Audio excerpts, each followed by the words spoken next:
All right, welcome to the Zenspath Entertainment Network podcast, Extra Quarter, episode 26. I'm your host, Jeremy Powers, and joining me this week for this very special episode, Rachel. Hello.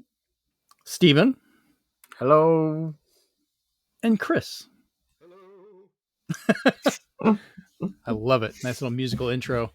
So this Extra Quarter, this is one of our bonus episodes that we usually do kind of on a particular topic outside of just general discussion.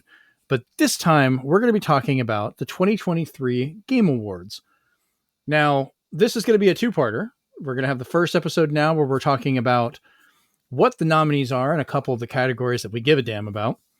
Ignoring a few of them. I don't know who those content creators are. I really don't. I looked at it and was like, who are these people? And we're going to look at what they have, who we think is going to win, who do we think really should be there. And then we'll have our wrap-up episode about this that we'll talk about who won particular categories, who do we think still should have won, how many times that kid popped up and asked about Grand Theft Auto up on the stage, even though we'll have a trailer by that point, and what other weird announcements we get. So I think that's how it's going to work out. But this time we're going to just pick a topic, talk about their nominees, and then discuss it amongst ourselves. So let's jump straight into it with our first most anticipated game that we'd all kind of talked about. And I'll go down the list real quick for the Game Awards. We have Final Fantasy VII Rebirth from Square Enix, Hades 2 from Supergiant Games, Like a Dragon Infinite Wealth from Ryuga Gotoku Studio and Sega. Should have just said Sega. It would have been easier on me. Star Wars Outlaws from Massive Entertainment and Ubisoft, and Tekken 8, Bandai Namco Entertainment, Bandai Namco Studios. So, who wants to start off on this one for the most anticipated? Rachel's got that look on her face of insanity. What you got? Y'all already know out of this list what my most anticipated game is. Hades 2, I know. Oh, no. I mean, it looks good. I didn't play the first one. It's not my jam. But Final Fantasy VII Rebirth is my most anticipated game. Shocking. I know. Everyone's shocked. Everyone is gasping in absolute shock. Like, oh, wow, Rachel, I thought you'd be excited for starting with. We never would have guessed. But yeah, so listen, I'm a simple woman with simple needs. And it's literally just Final Fantasy that I want out of this. So that's it. That's the send. This woman only needs message. one thing, and it's disgusting. It's Final Fantasy VII Rebirth. Okay. Yeah, it's awkward. It's gonna be a good time. It's gonna be a good time. That's what I'm saying. I'm a little interested in that one. Chris, you seem to have given the thumbs up on one of them, so I think I know what yours is. But what is your anticipated one off this list? I'd have to go with Hades 2 because Hades 1 had so much. There was so much to it that was a compilation of everything good about everything that Supergiant Games made before. Bastion, Transistor, Pyre, everything from the art to the voice direction to the story. It was probably the best roguelike I had ever played. And I actually played it until my wrists were numb. So well, that sounds like a problem. Oh, it was. It was. But I look forward to the second one for the same reason I enjoyed the first. And if they can keep the momentum going, I'm up for it. I don't know if it's going to win, but I know which one I like. Okay. Stephen, what about you? What I would like to win, just because I would like them to bring out the announcer from the trailers. I would like Tekken 8 to win, just so we can have the lady come out and go, Tekken 8! That announcer is amazing. Yes, and she loves doing that. I believe will probably win just because of the coverage behind it will be Rebirth. Yeah, I agree. I think because I was going to go through which one we each thought and then talk about what we think will win. But yeah, Final Fantasy VII is pretty much in the bag on that. It's got the probably out of all of them the highest level of amount of money used on marketing. Well, for me, the one I would like to the one I'm actually anticipating is the Like a Dragon Infinite Wealth. Simply because they added basically in Animal Crossing fighting or Yakuza Animal Crossing. It's such a weird side part. The game just looks insane. Well, My friend here's Michael the got me kicker. into the series. If Danny Trejo presents, then that's winning. Your he's theory in of who's He's actually in Danny doing it. Trejo's in there? He's in Infinite Wealth. He's one of the English voices. So if that one wins, if he goes up to present it, then that one's winning. Because you don't piss off Danny Trejo. No, you don't. You don't Or take Star off Wars Machete. was left out. Star Wars Outlook, it looks interesting, but I want to see more about it. But I'm just like, all right, you got to prove you're going to actually release it. I just feel it's going to also be on there next year because it's not coming out for a while. Yeah. Yeah, this could be for a bit. So yeah, that's our most anticipated. Now we're going to jump over to the best adaptation group. Okay. This one's tough. And we're bringing up the website so we can look at it. So everybody get on page. So for this one, for best adaptation, we have 5 in this category. Castlevania Nocturne from Project 51 and Netflix. Gran Turismo, PlayStation Productions, Sony Pictures. The Last of Us, PlayStation Productions, HBO. Super Mario Brothers Movie, Illumination, Nintendo Universal Pictures. And finally, Twisted Metal, PlayStation Productions, and Peacock. So we started with Rachel last time. Steven, we're going to start off with you this time. What is the one that you would want to see win out of this category? It's tough because I know how close to the material these two have been. So while I'm in the Last of Us Super Mario Brothers movie boat like scales, I think more because of its success, the memes, and just the Easter eggs, I think Mario Brothers movie will take it. Is that the one that you want? Is what I'm asking though. Not what do you think's going to win. It's the one you want. Okay, take it, and it's the one I want. So I want to be lavished by the Super Mario Bros. Movie winning. All right, Chris. What about you? Which one of these do you think is? Which one do you want to win on this one? Would you pick? I'd probably go with Nocturne because there is something about releasing an adaptation as close to things as possible, but there's also taking the material and doing something new and better with it. And I feel that both Castlevania series on Netflix have done that. Oh, 100%. Yeah. Okay. Rachel, what about you? Which one of these do you want to see win? So I actually have not seen any of these in their entirety. If you could believe that. Mario Brothers movie? No, it is on my list of things to watch. Don't let Jennifer know. She will immediately be like, "We need a movie night. You need to come over and watch it." Somebody saw Five Nights at Freddy's before Mario Brothers movie. Oh my god! Yes, I did. Betsy. I did. Y'all caught me. I watched FNAF before I watched the Super Mario Bros. Movie. Wow. In my defense, it was still Halloween season, and of course, I was going to watch something spooky. Not wrong. But I guess I'd like to see Super Mario Bros. Win. I'd like to see that because it's. From what I've seen, it looked really good, and the level of like meme worthy stuff in it, and just how fun it was, and it was different, but it was also still Mario. And despite the discourse about Chris Pratt, it was still a mostly enjoyable film. Wait till Garfield. Oh, I know.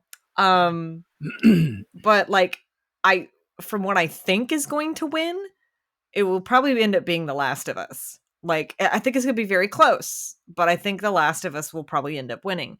Now, the one adaptation that I would have hoped to have been on here was actually Five Nights at Freddy's, but I guess they just missed the cutoff because I thought that was an excellent adaptation. But I guess we all know. I guess we all know what'll be on here next year, which is likely Fallout. So. Oh yes, I can't. Oh, God, the trailer looks so good. We'll talk about it on the next show. Exactly. We'll nerd out about that on the next show. Yeah, the next actual show.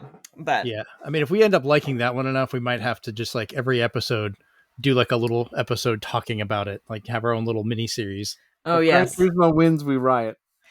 If Gran Turismo wins, I will be surprised, I won't know how to feel about it. There will not be a part 2 of this. I'll just be like, I stop. I'm done. Then this will have as much taste as tofu. So like,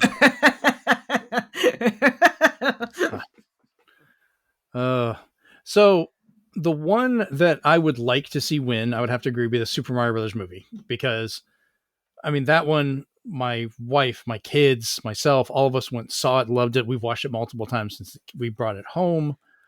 Like, it's just been phenomenal for a lot of that stuff. And it was a good sense of what an adaptation should be, where you take the core material, but you adapt it to this new format. You know, they weren't so restricted on everything. Like, I even love the fact, the joke they made just about his accent, where they used it in the commercial at the beginning and then straight up were like, so was that too much? Did we need to do that? And you had Charles Martinet show up and go, oh, no, it was great. Oh, woohoo, you know, like, okay, that's a good way to do that. But I do agree with Rachel. More than likely, I think the winner is going to end up being The Last of Us, because that, I do agree, was a very good adaptation of the material. But I just, so they can show screenshots or a teaser for season 2. Well, it leaked about their sequel being remade, and I'm wondering if like that'll be announced, and then they were supposed to announce the remake of the second one along with the next series. It just seems, I'm not trying to be cynical, but this Game Awards is a marketing tool. Let's be honest here. This is the Game Awards is the time to release a trailer for something if you are going to release a trailer for something. Winter E3. It's winter E3. Right. But It's you We also Three. would kind of know, like, if you're winning or not. Like, it's a marketing thing. That's what I mean. Yep. Yeah. So No. 100%. I kind of have a feeling that'll be the winner based on that. Mm. Not to be cynical, and I need to watch Castlevania. I've heard really good things about it, but I haven't had a chance to finish the new part. The original Castlevania was perfect. Oh, yeah. So I'm excited for Nocturne as well. Well, I tried watching the last one, and I was getting towards the end of the season, and I guess Netflix messed up and started playing the very last episode of the season. And by the time I realized it already ruined the entire story. And I'm like, and Netflix kept doing that. It was so weird. It would skip episodes and jump me ahead. And I was like, all right, we're done. Yeah. My Netflix app will occasionally just freeze and log and just close, and no matter how many times I update it. So, So we're going to go through some of these kind of quick, just jump into best multiplayer. I guarantee this is not going to, I haven't even played half of these, but real quick, we have Baldur's Gate 3, Diablo 4, Party Animals, Street Fighter 6, and Super Mario Brothers Wonder. I would go through and announce everything for it, but we're just going to go through the names. But Chris, I'll let you go first on what you think. What do you think your win? What do you want to be your vote for this versus what do you think is going to win? And we'll kind of go like that, I guess. The thing is, I've always been huge on fighting games, but I always consider multiplayer to be more than one, well, more than two. Mm-hmm. So I don't know if it would count in my eyes. I'd probably either go with Baldur's Gate 3 because it does exactly what it sets out to do, basically make a D&D game online for everybody, and Diablo 4 because, again, it does what it sets out to do, and it's basically your classic adventuring party. Mm-hmm. I don't know what will win in my eyes, but okay. Street Fighter 6, All right. Rachel, what about you? I didn't play any of these, so I don't know what I want to win. I don't have an opinion on what I want to win. You're not a multiplayer person. You're just a solo girl. I am a solo girl. The only multiplayer game I play is Sea of Thieves and Mario Kart. So, but I have a feeling that Baldur's Gate 3 will probably win anything that it is nominated for. So I'm just gonna go with that one. Okay. And Steven? I was hoping that, when I was looking at the categories, I thought that it would have behooved them to have a category for multiplayer and a category for co-op, because some of these games that are multiplayer in the multiplayer category are more so co-op than multiplayer. So I missed opportunity. Game Awards missed opportunity there. Yep. Steven, what about you? I think solely on the fact that there's so many freak fights and stuff out there, I think it's probably going to go for Street Fighter 6.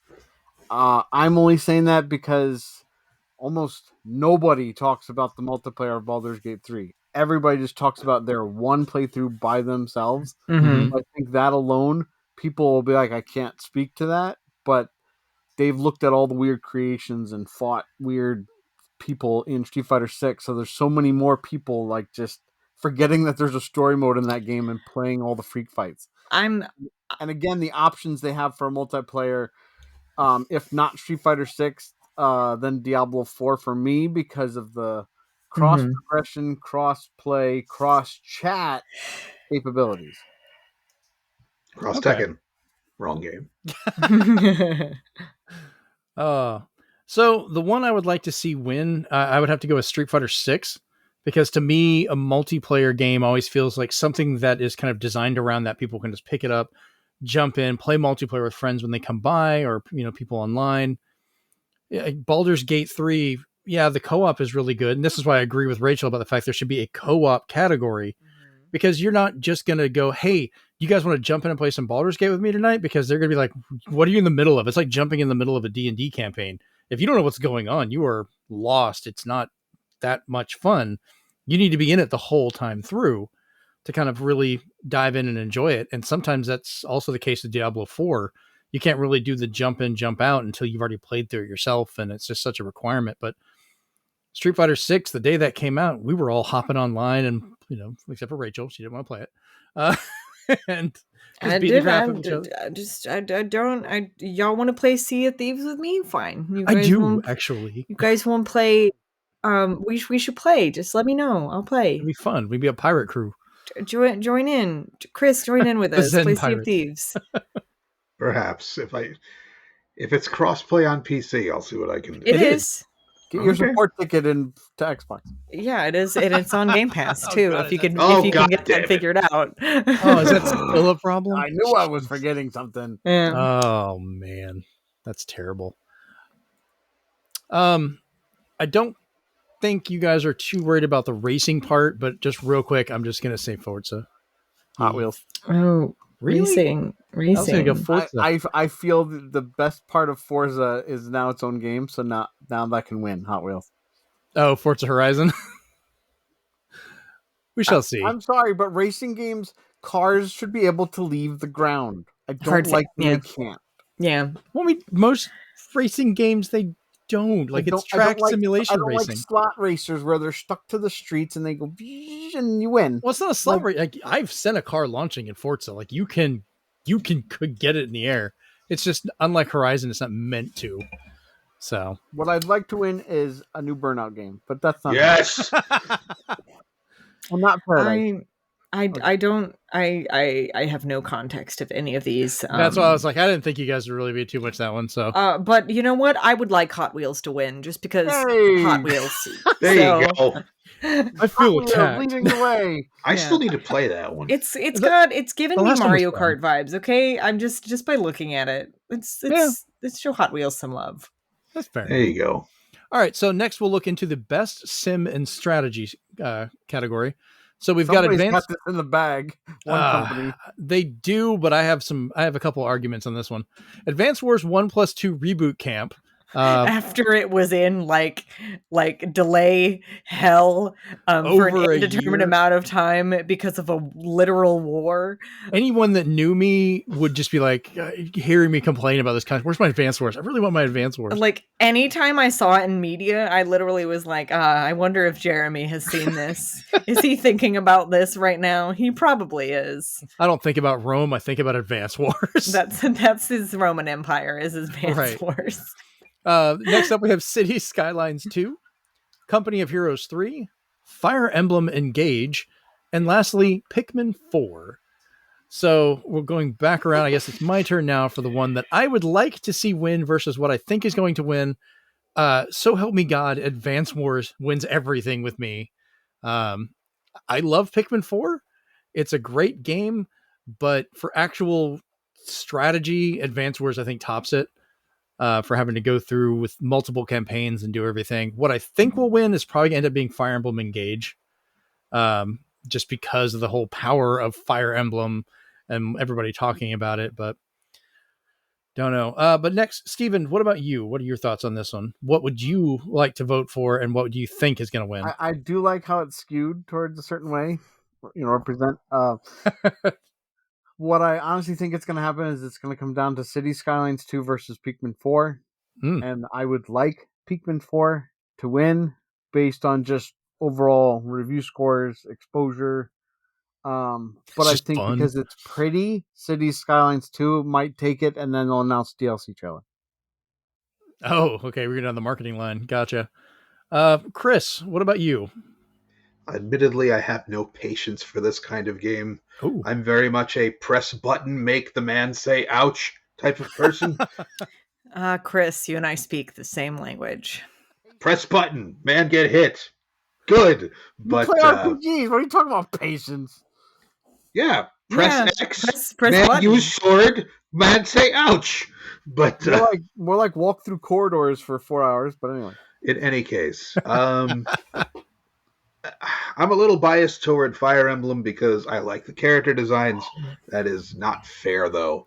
I would probably say it's probably either going to be Advance Wars or City Skylines. We will have to see. Okay. Rachel, what's your input on this one? I have no input whatsoever other than I'd like Pikmin to win because it's cute.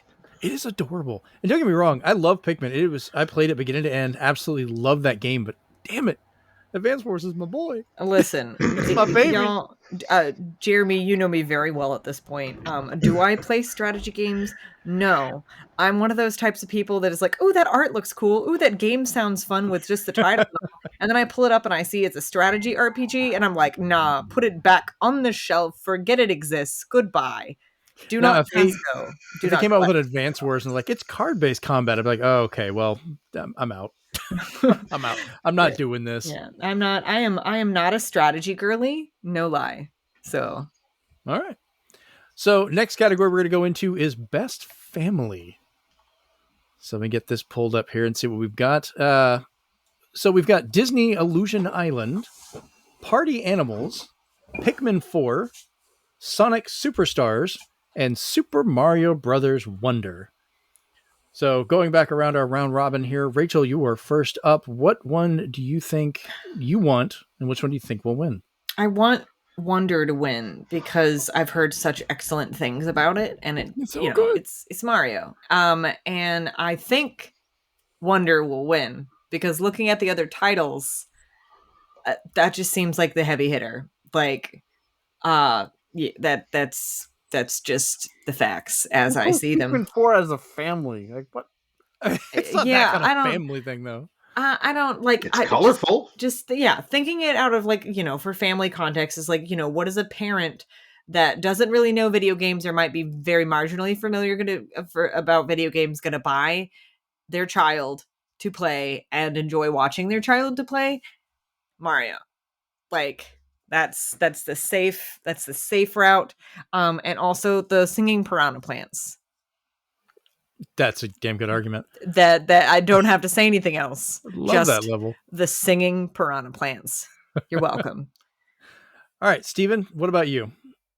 I think this is a runaway category with Super Mario Wonder. And even though, technically it's not even accessibility, it's just what Nintendo does is they make it that you can play with the younger one because they can pick a character that doesn't get damaged and you keep reviving them. It's just, I don't know, it just goes well for the family.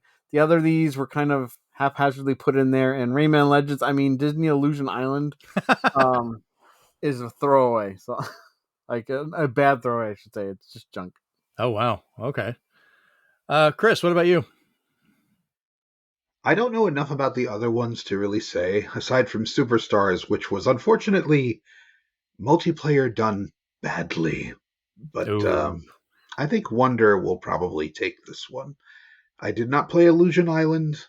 I didn't play Party Animals. Pikmin 4, the only way I could see that as a family game is if, like, somebody who knows how to play Pikmin invites their little brother to watch. That's the only way I can see it happening because of all the colors. What does drowning mean? Exactly. Oh, I love these all plants. dead? Send them to die, little one. The big thing ate it, and then they came out as ghosts. I guess it's your lesson for life and death. I don't know. Hey, well, Life, death, and rebirth. you can bring Mario back from death, so that's totally realistic. But yeah, I think Wonder. I am not really sure about these choices to begin with. Yeah, I think Wonder takes the cake. Yeah, so for me, it's going to be, I mean, Wonder is the one I would choose, as well as the one I think is going to win, just because on the power of Mario alone. Disney Illusion, I like the look of it, but I haven't played it yet. It looks really nice. Like, I like the animation. It just looks like DLC for Rayman Legends. That bothers me. Look at the thing in the middle. That's a reskinned rabbit. Okay, I hadn't seen that prior, so now I can't unsee it. Thanks, Steven. Now he won't be able to enjoy the game at all. Oh, no, I'll enjoy it. I'll just question it's why. It's like Bob Iger said, we got to concentrate on quality, not quantity. Yeah, I don't think CEOs can say I'm not back right now. I'm not going to comment on that. Yeah. Anyways. All right, so that was family. This is a fun one, I think, mostly for me and Chris. Best fighting. Hey. You want to fight about it? Yeah. Terrible joke. So we have God of Rock, Mortal Kombat 1, Nickelodeon All-Star Brawl 2, Pocket Bravery, and Street Fighter 6, which, oddly enough, I only know of a few of these. Some of them I haven't even heard of, but we'll see. But, Steven, it is your turn to go first this time. Which of these would you want to I'm going to play Savvy here and be like, who's going to announce a new character? Oh, look, the winner, Street Fighter 6. Good on All-Star Brawl 2 and getting that game out in time to be nominated. Well, it's at the wire. It had to be. It is a vast improvement. So if it didn't have these other two heavy hitters from WB and Capcom, I would say that one would probably win. Mm-hmm. But because Street Fighter 6 is there, they're going to take it. Mm-hmm. And I'd like Street Fighter 6 to win because I want them to show off a new character. Okay.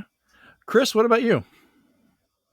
These are all pretty good. I think in terms of who's going to win at the awards, I would probably say it's either going to be Mortal Kombat 1 or Street Fighter 6. Mm-hmm.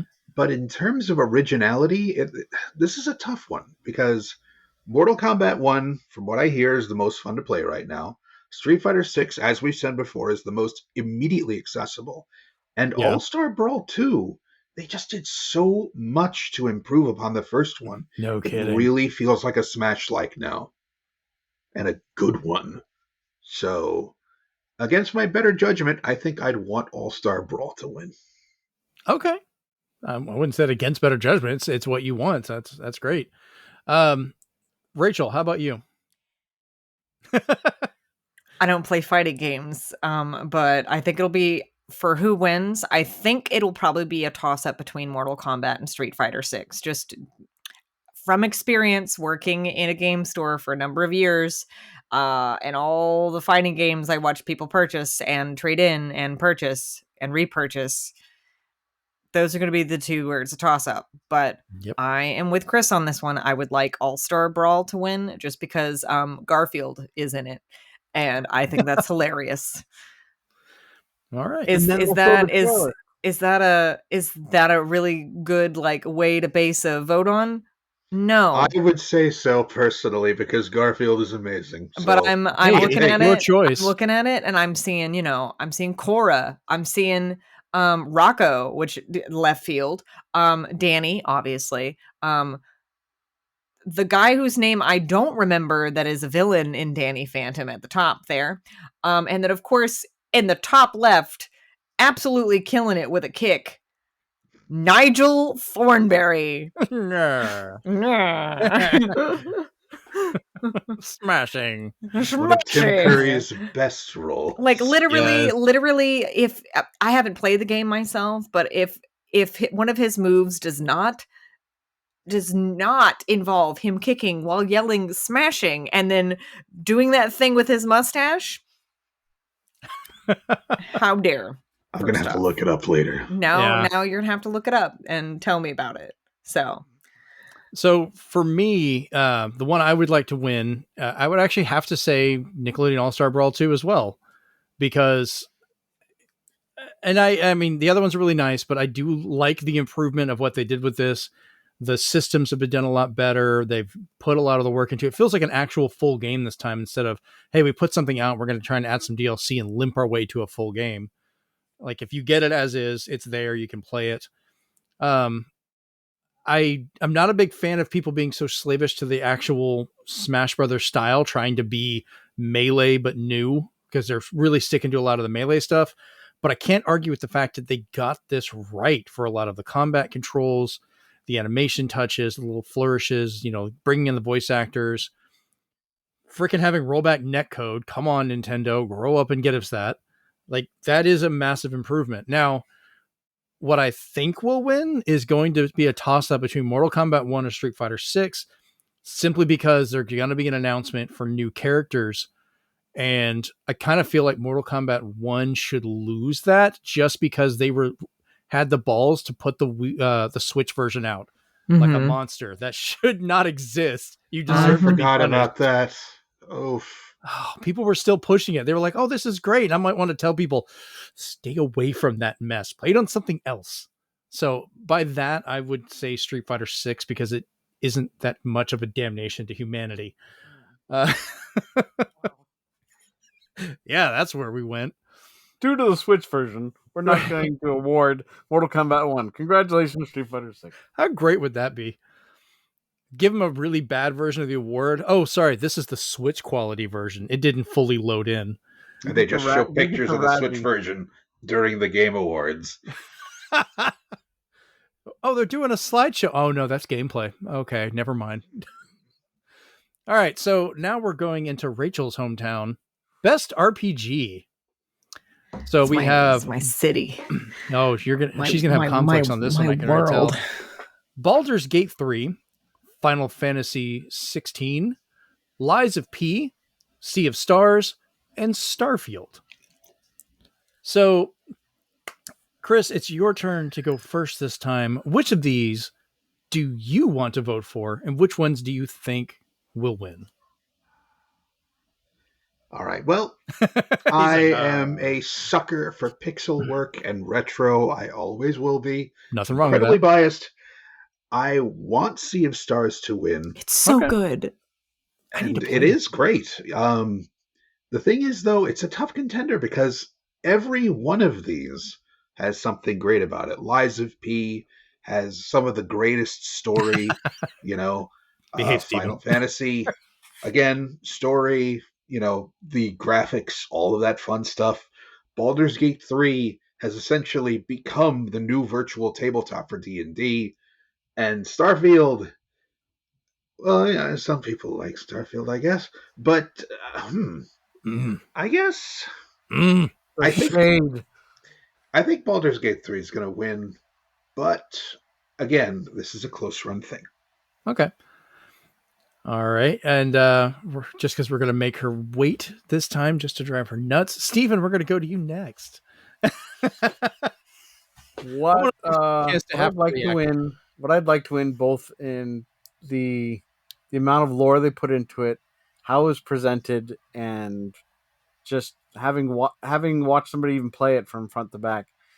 I would like Lies of P, because I'd like to reward that studio, saying you did an amazing job with an amazing universe, and sky's the limit. What will probably win, just based on votes alone, obviously, because of what people think of it and the praise it's gotten, is Baldur's Gate 3 overall. Starfield's nice and all, but it's kind of like Fallout winning an award. It's not happening. Sea of Stars is in the wrong category, and Final Fantasy of Thrones is whatever. But yeah, Baldur's Gate 3. Okay, you're going to have to explain the Sea of Stars being in the wrong category. Yeah, I'm sorry. Back up and explain why it's in the wrong category. I will forgive you for your Final Fantasy of Thrones comment, because it is actually correct. Indie game. That was a Kickstarter. We're not in best indie game, but it's still an RPG. Yeah, but there's room for more. It's probably also going to be in the indie category. You know that, right? I'm pretty Some sure of it these are is. going to be on too. Yeah. Yeah, we purposely haven't looked through all of these. We're Basically seeing the them as we see shortest them. guy on the basketball team, so I don't think it's got a chance. Hey, Scottie Pippen was good. That is the only sports reference you're going to get out of me. I thought you were going to say like Muggsy Bogues or something, but Okay, that's probably deeper. All right, so for me, the one that I would like to see win, that I think would be the best, is going to surprise the shit out of all of you. Final Fantasy 16. Because I have absolutely loved this game. I have stuck with this more than any of the other Final Fantasies. I've enjoyed every damn minute of it. And I feel like I'm actually going through that story, exploring that world and doing stuff. I've taken a break from it for a little bit because I had all these other games, but I'm waiting to go jump back in and continue it. It's just fun because even though it is an RPG, it doesn't feel like one all the time. It plays like I'm actually involved in it on top of the RPG stuff. So I don't get bored. Now, what I think is going to win is going to be Baldur's Gate 3. Because as Chris said it best, this is basically the new age of digital tabletop. This is basically D&D for everyone to jump in and play together. And now that it's getting, the ability for cross save and all that stuff going around, you're gonna be able to jump around and play it different ways, more people enjoying it. Like it's great. And I'd love to see Starfield get some love. I really like that game. I'm still playing it, but I know it did not live up to what the high expectation of Skyrim, Elder Scrolls, Morrowind, and all the other ones before it. That was the game underperforming. Gasp! Needed more time to cook. Shocker with Bethesda. Shocker. The amount of news stories that keep coming out of every little thing crapping on Starfield, even the point is like, oh, the player numbers are down. It's a single player game, dumbass. Of course it's going to go down eventually. People finish it and they play something else. Mm-hmm. But anyways, so I'm going to go ahead and give over this to Rachel to let her have her explanation, and it's going to be an explanation, I'm sure. Let's get some final fanfare. Let's do it. So let me mute her real quick. Go ahead, Rachel. Go for it. Wow. Wow. I figured you'd be happy with my answer. Jeremy, cast mute. No, because your answer is the exact same as my answer.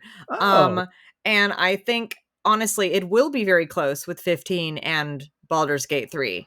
That's going to be, I think it'll be very close between the two of them. But 16? I think Baldur's Gate 3 will probably end up coming on top. But I want to say Final Fantasy 16 is going to be very close. I would love 16 to win, not just because I love Final Fantasies in general, but because they took what they learned in 15, which is give it a really good story, get them really attached to the characters. They took what they learned there. Kill some of them off. Yeah. And then they applied that knowledge in a way that is accessible to not just traditional lovers of Final Fantasy, but also other people that are interested in RPG and adventure and high-level story, like games in general. Mm-hmm. They took all of that and they put it into a game. And then they also like peppered in stuff in media that was already very popular and did well, like Game of Thrones type vibes in its maturity. So there's a lot of stuff that they did that they changed and they learned from their experiences, and that's what made it successful. And yes, there were some traditional Final Fantasy people out there that did not like it. I understand why. But those people, as much as I love the traditional games myself, they're going to have to learn to adapt, and they're going to have to learn to accept that not everything is going to remain the same. Square Enix has to change too, or they will die, and we don't want them to die. Yep. So, like I said, I think Baldur's Gate 3 will probably end up winning, given how much people are still talking about it after how long now since it's come out. Not many people are talking about 16 anymore outside of the general RPG community. So it's just how it is. Now, here's the thing. If 16 won, because I'm pretty sure they said something about possible DLC something going on that they looked at doing. I don't exactly quite remember. If they did win, this would be a perfect opportunity to announce it. If they didn't win, it would still be a perfect opportunity to announce something with it. But who knows? I'd love to see Sea of Stars get some love, but I think I agree with them being kind of the low man on the totem pole. I think they'd have more of a chance winning in a different category if they're in it. But that being said, it is a very good RPG. So I won't talk about Starfield though, because God dang. I'm sorry. I my only context of it is watching you play it or watching somebody else play it. And we found an old grandma in space complaining about a nudist. There was some truly random crap. Like, it's a fun game. I don't think it would be the best it's a RPG, Bethesda though. game. There's some weird stuff in all of their games that you just happen upon and going, why is this in there? But I do have to watch someone play through Lies of P, because I will not play it myself, but I will watch someone play it. So Steven watched a good one. Look up Maximilian Dude. He's a YouTuber who mostly usually does fighting games, but since he loves Bloodborne, this has so many similarities to it, but the lore is familiar and rich. It looks really pretty. Like, he looks really pretty. I'm looking at the pictures. He's a pretty boy. He's the pretty boy. Yeah, there's just so many little touches that I love about it. Yep. So I got to say, with some of that stuff, at least with Final Fantasy, like 9, 10, most of 10 and 12 are kind of my favorites of the modern ones.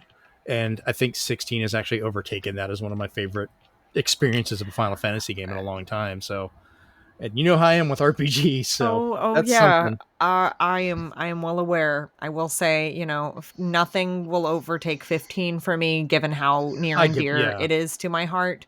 But with that one, I will say with 16, my jaw was on the floor more than it ever was in 15. I was crying a lot in 15 and just so delighted the entire time and grinning like an idiot. But 16, I was like having to pause it and leave the room. Like, that's how good the storytelling was. So. All right. So our next category we're jumping into is Best Action Adventure. This one's going to have some debate, I think. You already know what I'm going to say, though. So we have Alan Wake 2, Marvel's Spider-Man 2, Resident Evil 4, Star Wars Jedi Survivor, and The Legend of Zelda, Tears of the Kingdom. Rachel, we skipped you last time. I will jump back to let you go first again to get back in our normal cycle. So what is your choices for this one of your vote, and who do you think is going to win? Okay, so I would love Spider-Man 2 to win. Okay. I would love it. They did not fix what wasn't broken. The first game was just really good. This one was really good. They just built on what they already had. I want to say I'm just over the halfway mark in the game. I'm taking my extreme time with it. I do not want to rush it. But it's enjoyable, it's Spidey, it's good fun, and it is like the epitome of action adventure with a good story. That's what I would like to win. However, honestly, I think it will likely be a close call. It could either be Resident Evil 4, because it's Resident Evil, let's be honest, or the big hitter will obviously be Tears of the Kingdom. But those are the two I would think would win, honestly, just because of, it's everywhere. Right. But Tears of the Kingdom is I mean, it's pretty, that I would say that almost has it in the bag. Okay. But just because of what it is. But at the same time, it's so massive. It's so massive, that game. So daunting. Nothing wrong with that. So for me, Spider-Man 2 was absolutely phenomenal. But both for what I want and what I think is going to win is going to have to be The Legend of Zelda Tears of the Kingdom. Like, just hands down, that game was, and still is, phenomenal. I will still jump in there and play it and find things and make things and do things. And you want to have an actual adventure. There's so many different levels and massive size of that world to explore. characters to follow, creatures to find, challenges. It's just, it is everything. I'm probably the only one on the planet that is annoyed by the making things aspect in the game. Well, I thought they did a good job with that, where even if you didn't want to make stuff, they would give you the designs for the basic things and people could just make those and kind of go with it. Oh, and that's what I'm doing. But I'm just like, this, I don't want to do this at all, is sometimes my vibe with it. But that's just me. Like, sometimes it's required in certain things. I'm like, that's why a lot of people didn't like the weapon breaking stuff. They just wanted a weapon that worked and never have to fuse anything ever again. Yeah, it kind of goes in different ways. I didn't mind the fusing part. That's fine. Fusing weapons, but then having to make stuff. I was like, ugh, I don't want to have to use my brain. I just want to play the game. Fair enough. Steven, you're up next. What is your choice for this for yourself, and what do you think the show is going to choose? So, if you read the description for the best action adventure game combining combat with traversal and puzzle solving, and you look at the 5 here, the closest 2 are Resident Evil 4 and Tears of the Kingdom. But the sheer amount of ways you could do those shrines and such, I think that Tears of the Kingdom should take it, but I do not underestimate the power of the Sony Legion. So even though there is no puzzle solving in Spider-Man games, it's probably gonna win. Okay. Chris, what about you? This is another toughie because, yeah, action adventure is, I don't know if it really encompasses what all of these games are. They all have such different feel, Alan Wake 2 and Resident Evil. Well, no, Alan Wake 2 is more akin to a detective noir horror. Spider-Man 2 is, comic book action and flying around like an idiot. Resident Evil 4 is just, gunning down things much bigger than you. Jedi Survivor is being lightsaber samurai. And Tears of the Kingdom is, gluing stuff together and riding horses. These games have very little in common, which is I'm so surprised that they're all here. I personally would want Alan Wake 2 to win. Really? But okay. Only because it takes such a powerful take to story and things like that. But I don't know if I would want it to win this category. I want it to win something. Maybe not this one. I think... Best beard. It is a great beard. I think Zelda or Spider-Man will win, but I would want Alan Wake 2 to win. Okay, nice. And Alan Wake 2 is one of the ones I'd like to play. I'm still waiting to see if they come out with a physical copy, but I'm eventually just going to end up picking it up. Resident Evil 4, to me, kind of felt like they maybe needed another category for that, because it feels like it's more of a horror game. Like, I mean, it's action, but, it's supposed to be like the body horror and all that stuff. I don't know. Yeah, I think Alan Wake 2 and Resident Evil 4 would be in an action horror genre. Okay. All right. Let's move on to our next category, best action game, which I don't get why they have best action adventure and then best action. See, that's the thing. Some of these categories. I want to give 2 awards to Spider-Man. Who names the categories? Okay, I don't know. Who's in charge of that? Let's sit down. So for this one, we have Armored Core 6: Fires of Rubicon, Dead Island 2, Ghost Runner 2, Hi-Fi Rush, and Remnant 2. See, this is again nothing in common, but they're action games. Yeah. So for this one, starting off, I really enjoyed Hi-Fi Rush. That game was a phenomenal, it wasn't the longest of games, but it was beautifully animated, music, rhythm, action, fighting game. But it felt active and alive, like with all the music and stuff you'd play through, the combos to go through stuff. I really like that one. So for me, Hi-Fi Rush is what would win this. What I think is going to end up winning this is going to be Armored Core, because you've got a lot of those hardcore people that want to get into that for the mech combat. And I've seen a lot of the stuff on it. It's a beautiful game. but I kind of feel that's where the popular vote's going to go, between either that or Remnant 2. I'm not as familiar with Remnant 2, but I've heard a lot of it, so I kind of like, okay, that seems like one of those zeitgeist type things that people would dive into. Rachel, we'll go to you next on your choices for this, of what you would like and what you think will win. She's like, I don't know these. I don't know any of these. Obviously I know what Dead Island 2 is because I remember when the trailer for that came out how many years ago. Long time ago. A long time ago. Feels like a whole other lifetime ago. Yeah. And then I would like Hi-Fi Rush to win because I heard really good things about it and looks really pretty, and it's got music and rhythm and action and all kinds of things. But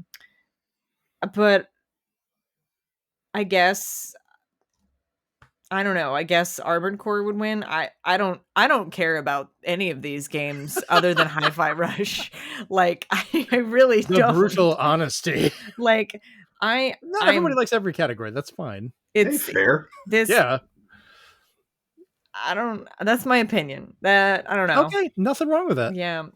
These are not what I would just like. I would have even included Spider-Man in this because it is an action game, but it is more adventure than it is action. But I would have also included Spider-Man in this, which I think it's weird that it's not. But I think I would have. Yeah, I think Spider-Man would fit better than this because you have a city you can roam around, but it doesn't. It's like, okay, I can swing and do stuff, but you're not really adventuring about it as much. You're going you're punching bad guys. You're punching That's bad guys. action. Right. But also there is some puzzle elements. Like there is. I've played it. I'm aware. There is puzzle elements, which I think with the sheer number of puzzle elements and having to figure things out, and then like with the DNA sequencing and all that kind of stuff, I think that and all the mini games and little side quest things alone is what put it in the action adventure category. So, but I still think it could have been in this one too. So I'm sorry. I'm just surprised it's not. Okay. So, Steven, what's your thoughts on this category? Your choice and your pick. So again, I think Jeff Keighley likes to skew people's thoughts. With the description for the best game in the action genre focused primarily on combat. So if we were going by that, what should win is the game that's entirely their big, I'm sorry to call it a gimmick, is Hi-Fi Rush. You have to do the combat to the beat. It's how you play the game well. So it is, by all intents and purposes, focused primarily on combat. The other ones, it's there, but I don't think it's the mainstay. What I think will win, though, based on just the kind of the, what do you call it, hidden gem aspect of it, will be Remnant 2. Okay, that's fair. Chris, what about you for this one? I tend to disagree with Steve on the combat thing because Armored Core is about combat mechs. You press the button and make the other guys explode. And it's basically a war. So that's as combat as you can get. Well, then where's Call of Duty? That's a good question. It's probably in the once again, these are very nebulous categories. I think really Armored Core will most likely win. And given the story and the type of game, I would want it to win as well. All right. So we'll go ahead and move on to our next topic here. I was going to do the best debut indie game, but I think we're just going to go to best independent game. So we can kind of jump up to that one. Cool, because I would not have known what to say in the VR AR category. I looked at it, and I think out of all of us, I play VR more than any of you. And even I'm going like, not really any of the ones I play. I don't know any of these. Which category are we jumping to? Best independent game. Best indie. We're going to the controversy. Okay, we're getting to controversy. We're skipping over debut indie. Cool, awesome. Yeah, I didn't really know any of those. I didn't know. Neither do I. That's what I'm saying. We can just go straight because this is the one that we want to talk about both for the controversy as well as our thoughts on it. So we have Viewfinder should win debut indie. Anyway, fair enough.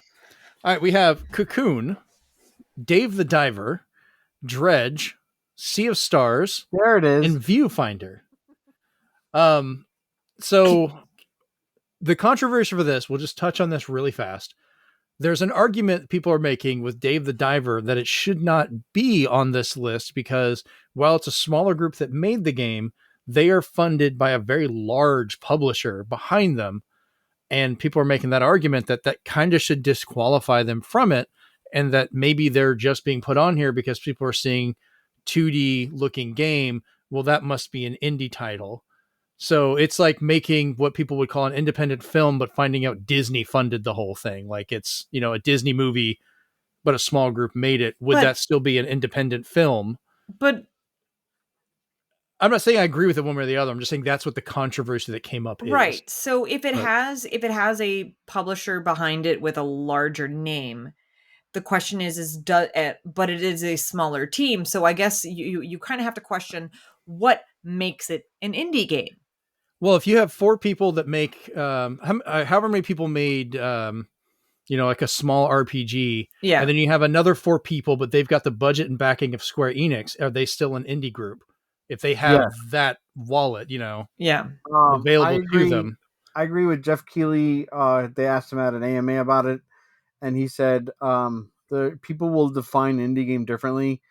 But the fact of the matter is, what's the size of the team? Don't even look at the backing. Yeah. Look at the size of the team. Size of the team, yeah. And somebody could just say, I love that work and fund it. So you can still be an indie studio developer and get funding because your game's just that well loved or well received. Or so that's how I see it. And what if they had a super successful like Kickstarter? They could still get that money and be independent. Like that's right. It's different things. And I'm not saying I have no dog in this fight. I have no argument to go in here. I'm just like, this is what's going on with it. Power Wash Simulator was Rob. Anyway. Oh, no, I'll talk to you guys after that. Never mind. Oh dear. After the show. Richard got interested. It's about a simulator game. Okay. But it's after the show. Oh, crap. Who did I start with last time? I lost track. I'm getting all distracted. I think I did Rachel last time. So we'll do Steven this time. What is your choice for your pick, and what do you think is going to win this for best independent game? No controversy. Guess what route I'm going to go again. Dive into this one. Have fun. So guess what route I'm going again. For outstanding creative and technical achievement in a game made outside the traditional publisher system. You're a nightmare with board games and rule sheets, aren't you? Sorry, no free parking money for you. Anyway, again, yes, the story is delightful, but Sea of Stars has been there, done that for me. So I don't think it's in the same as these other 4. So if we're going on technological achievement and being creative, I'm giving it to Viewfinder 200% that it's going to win. Unless Dave the Diver is such an indie darling where it takes it, I'm giving it to Viewfinder. So I would like Viewfinder to win, and I think Viewfinder will win. Okay.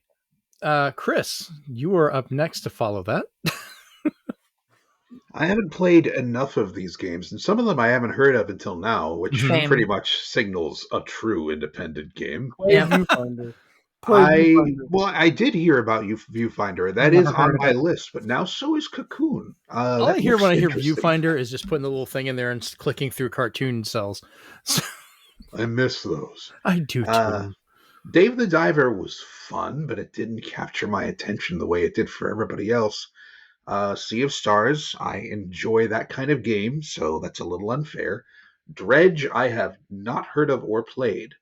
So in terms of creativity, I think Viewfinder is up there for me, but I cannot say which will win. I don't know enough about them. Okay.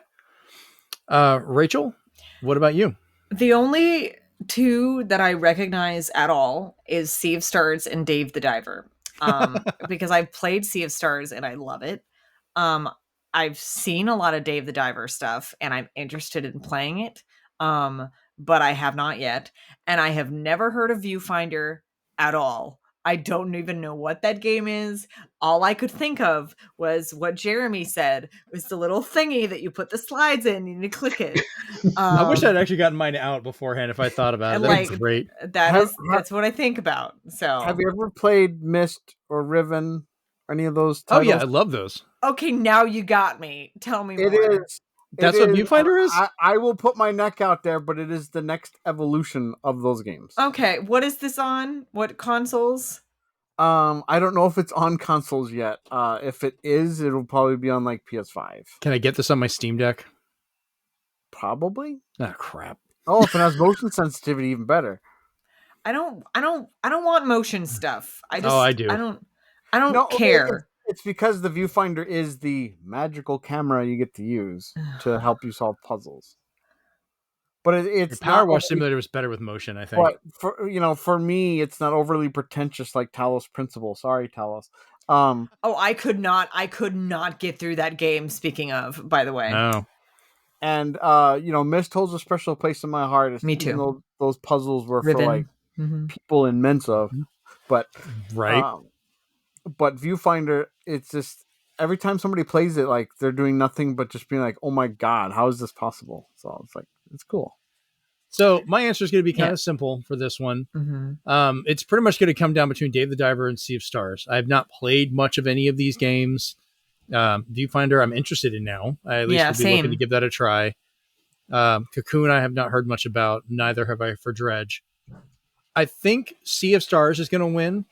And it's because like it's kind of the one I would like to win. I like the art style of it and how it looks. But I think it'll win because this will be the category it will come back into. And if you can't hear me over the rain, I really apologize. It is really raining here hard. I don't know if you guys can hear it. Nope. Okay, cool. Perfect. But I'm kind of wondering if the controversy around Dave the Diver might kind of give it a poison pill where people want to kind of avoid giving that, because if they don't give it, that argument dies away. If they do give it, that's going to be a lot of people's conversation going, should it have gotten it? Once again, I'm not in that argument one way or the other, but the argument's already started and kind of enveloped. It's the most discussion I've heard from the Game Awards so far is all about that argument. So I've heard nothing but good things about Dave the Diver, honestly. And if it wasn't for that argument, I would say that would probably be the winner. So, all right, let's jump back to the categories here. There's another one Rachel wants to talk about. Best community support. Actually, we all want to talk about it. I know Steven's got some fun things. Oh, yeah. Rachel and I are upset by a very large missing part. Mm-hmm. So, best community support, we have Baldur's Gate 3, Cyberpunk 2077, Destiny 2, Final Fantasy 14, and No Man's Sky. So, Rachel, it is your turn to be first up. Okay, first off, they should yeet Destiny 2 into the sun off of this category because they fired an entire team, part of community support, on this. So why are they here? Like, why? Maybe they got in under the line before they fired everybody? I guess that's the only thing I can think of because no. I will say I am delighted to see No Man's Sky on this being nominated because of how hard they have worked to bring the game to where it is now compared to what it was like when it came out. And Absolutely. I bought this game at launch, played it, and I actually surprisingly enjoyed it. And the reason why I enjoyed it at launch was a reason why people hated it. And I go, listen, guys, I sometimes don't have a lot of time to play games. And sometimes I just want to play something that is kind of mindless, that I could just look around at stuff. And that's what I did. I got in my ship, I flew to a planet, I gathered a bunch of things, looked at some weird alien, and went, all right, I'm going to go to bed now. And I would turn off my console and I'd pick it up like next week or 3 or 4 days later. I'd be on that same planet. It didn't matter what I was doing because there was no point. It was just go explore space and have fun. But But now there's all these other different things you can do and just crazy. So I would love for No Man's Sky to get to win this, and I think frankly they deserve it. I'm a little mad that Sea of Thieves is not on here because they do just as much for the game that the team at Hello Games does for No Man's Sky, honestly. And usually it is completely free unless you want some of the expanded stuff, which is totally your choice to get. Um they've done so much, like the Pirate's Life stuff, free. The Monkey Island stuff, free. Like, what? Why is it not on here? I don't get it. What impeded them from getting on here? Now, what do I think is going to win?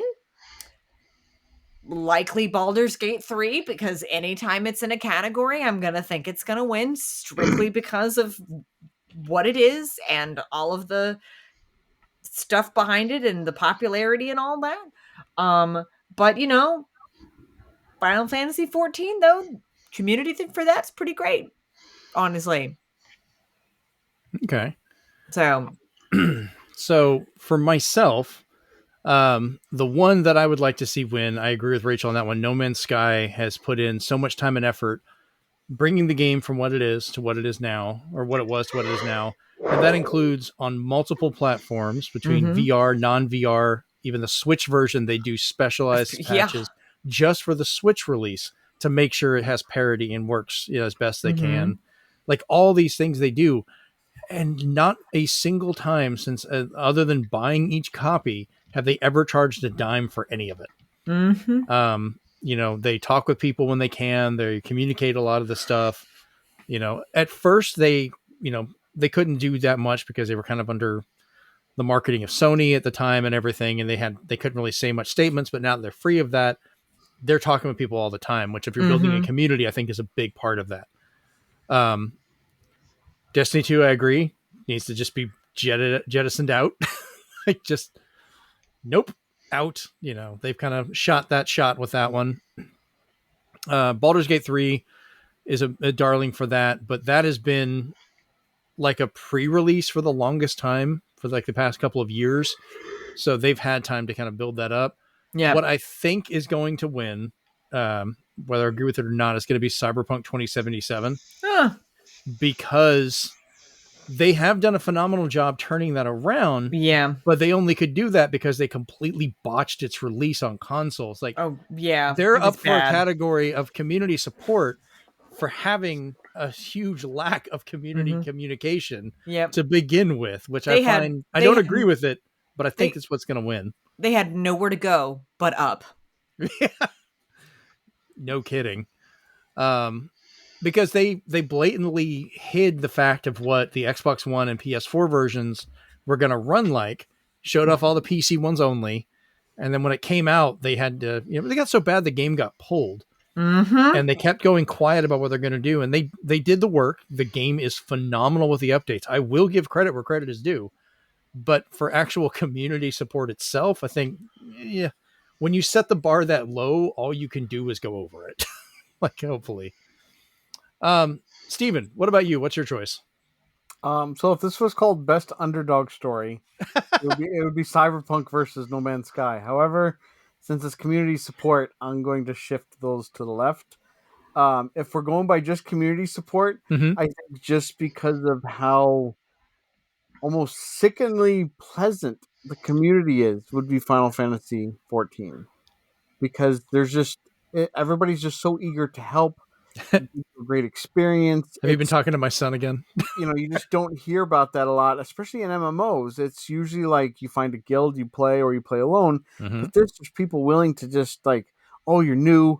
What are you doing? Which race are you playing? Like, it's really fantastic stuff. However, on the other side, if we're looking at transparency, responsiveness, social media, game updates, that's Baldur's Gate. And I think because of the amount of social activity they've had, both in describing why they did things to the fact that you have to download a TXT file or a PDF file to read the amount of updates and patches they have in these games means that literally, like you said with these other games, they are putting in the work. They can't put in the work in Destiny because they're fired, but putting in the work for Baldur's Gate 3. So I would like Final Fantasy 14 to win, because if it goes by votes, I would be like, I would think Final Fantasy 14 has a large community, so hey guys, get together and do your job. Right. But if we're just voting on just the general gaming public, I just think Baldur's Gate 3 is taking it. Okay. And Chris, we'll have you round out this one. What do you have for your answer? Again, it's a toughie because, as you all mentioned, each one of these games is an underdog in its own way. And, say what you will about Destiny 2's unfortunate firing of various people, the players, the community itself, are still playing the game. Yes, that's true. And, that's despite everything that's happened to the game and its developers. I call that community support. They've crawled. Exactly. They crawled through the rubble to keep playing. And people keep begging. I can't play it anymore. All of the things I loved about it are gone. So dang. Yeah. It's true though. I mean, it's unfortunate. I have never seen so many menus in my life. Oh, more menus than Gordon Ramsay's rip sheet. More menus than Final Fantasy 14, and there's a lot of hotkeying in Final Fantasy 14. So there you go. I believe it. Again, I would probably go with Baldur's Gate 3 because of the literal thousands of bugs they patch per day. Yep. And they are thinking of modding it to make it an actual virtual tabletop. So the community, especially the D&D community, are huge on this. So, but they've had voice actors record new takes of lines and stuff to fix things. Like, it's crazy. It's absolutely amazing. Insane. So, awesome. A lot of these are underdog stories, and they're because of the community keeping them going. I would probably go between Cyberpunk and No Man's Sky in terms of who's going to win by the sake of votes. Okay. Probably even Cyberpunk, because that was the most visual and new, underdog story we got. CD Projekt Red was despised, and then they made something decent. It's Witcher syndrome all over again. So we'll see what happens. Okay. All right. So our next category we're going to talk about is Best Ongoing, which also has a massive missing one in here for me. So Chris, I'll go ahead and start here. We have Apex Legends, Cyberpunk 2077, Final Fantasy 14, Fortnite, and Genshin Impact. So, Chris, we'll start with you on this one. What is your choice for which you wish to pick, and which one do you think is going to win? Okay, we finally reached that moment where I go, huh? And just kind of stare at these, because I, being an ancient, am not very fond of games that you have to continue paying to play. So, I would probably play Fortnite if they threw Samus in there. But aside from that, people have begged me to play the Final Fantasy game. Genshin Impact, the character designs are all right. I mean, you could play the critically acclaimed Final Fantasy 14 up to level 50 for free. Oh boy, here we go. All right. I'm glad you said that, because Jeremy would have gotten to this point, ran in here and told me that, and just walked off, and I'd be like, I guess he listened to the show. Jeremy, he astral projected himself into me just to say that. These are all free except for Cyberpunk. And technically Genshin Impact is also free unless you pay for the gacha stuff. So that's what people want, though. Everybody that I have talked to that has played Genshin Impact has at least bought one waifu or one husbando for their collection. But I will say, the most people I've spoken to are in guilds in Final Fantasy. And they Mm-hmm. are always talking about how the next story is somehow so much better than the last, eliciting emotions you just expect from movies and TV shows. I've had people crying after finishing a mission, saying that their character just did not expect that drama thing to happen. So I call that a very good ongoing story. Oh I'd yeah. probably go with Final Fantasy on this one. I know, Rachel, I'm sorry. You're probably going to boo me over it, but I have to go with Final Boo Fantasy. this man. Boo. Well, Chris, I we'll love quickly you. go to Rachel's response because she is up next. So, Rachel, what is your retort to this man's horrid accusations to you? Well, I mean, I'd be surprised if 14 doesn't win because the meme of it, and like it is good. It is a good game. Like I have heard the exact same things. I have people that have begged me to try and play it and I'm just like, "Guys, I know. I'm the Final Fantasy gal. I'm the person who loves Final Fantasy." But MMOs are a hit or a miss for me, and 90% of the time, they are a miss. It has to be very specific for me. If I feel like I'm overwhelmed by the number of menus or I have to hotkey everything, it just stresses me out. So I would like to think that, 14 would win. I don't know what I want to win at all. But it's either to me, I would think, I mean, I'm still surprised Fortnite is still on there because how old is Fortnite now? How many versions of Fortnite have we had? Yeah, but they keep adding new people. Yeah, that's true, but I mean, they're talking about best ongoing. That's definitely ongoing. it's just it could be any of those like other three. I don't care about Apex. Who cares? 2077, whatever. But it could be 14. It could be Fortnite. It could be Genshin Impact. I don't know. I mean, what was that TikTok sound that have been going on right now? From Genshin Impact. I don't know. That alone, that I have no idea. that audio alone, which Ray Chase says it, by the way. I think you're talking about Mechanique Cardinal. Yes, that. Yes, That's what that's from. I was wondering. that's what that's from, and that is Ray Chase, Noctis himself, saying that line. That's hilarious. I think that alone could push it into the winning seat, just because funny as heck. But I don't know. I don't know what to say about this one, guys. I really don't. Because Okay. I've not played any of these. No, I have played Genshin Impact. It's fun. But it's So, all right, my choice on this one. Apex Legends is going to be just the best ongoing reminder. We don't have Titanfall 3, so I don't want it to win anything and it can just go away. Okay. Valid. Ouch. Yeah, Valid, though. that's very valid. Give me my Titanfall, you bastards. Cyberpunk 2077, I don't think it's been around long enough to even count for this. How is this best ongoing? It's a single player game. You've made an extra one DLC for it. That's not ongoing. You made a mistake. You fixed it. And then you've announced one DLC and then they've like, that's all we're making for it. Like, okay. Best ongoing repair. Right. Best ongoing for the one last thing. And we're done. Like, okay, cool. I'm glad you're working on it, but a lot of things update stuff.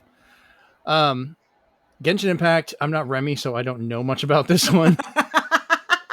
Let's phone a friend. Right. We're going to call Remy. I can't call him. It'll probably mess up him playing Genshin Impact. So I can't do that. It's going to boil down to me on both directions for Final Fantasy XIV and Fortnite. Not everybody likes Fortnite, but that game has proved the test of time, both for the amount of players, the amount of things they'll try out. I mean, they've had actual concerts in these things. Mm-hmm. They've just, you guys sent me the stuff earlier that there's going to be new modes and other different sub games being added to it, like all this crazy stuff. But then Final Fantasy XIV is the one I would pick as what I would think would be the winner, simply because I remember when it came out, it failed. And they ended up just completely redoing it through Final Fantasy XIV Rebirth.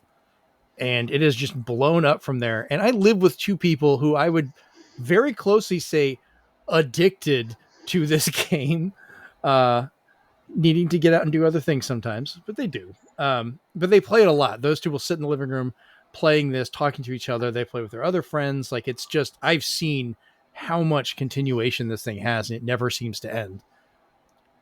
I think the winner for what they would choose would end up being Fortnite, both on the popularity side of it and the fact it's more visually known, especially using so many big popular names and other stuff, to bring in these new characters and new IPs to it all the time. So it's constantly in that kind of visual zeitgeist for a lot of players, probably more than even Final Fantasy 14, because you're talking about mobile players and different consoles and all that other stuff.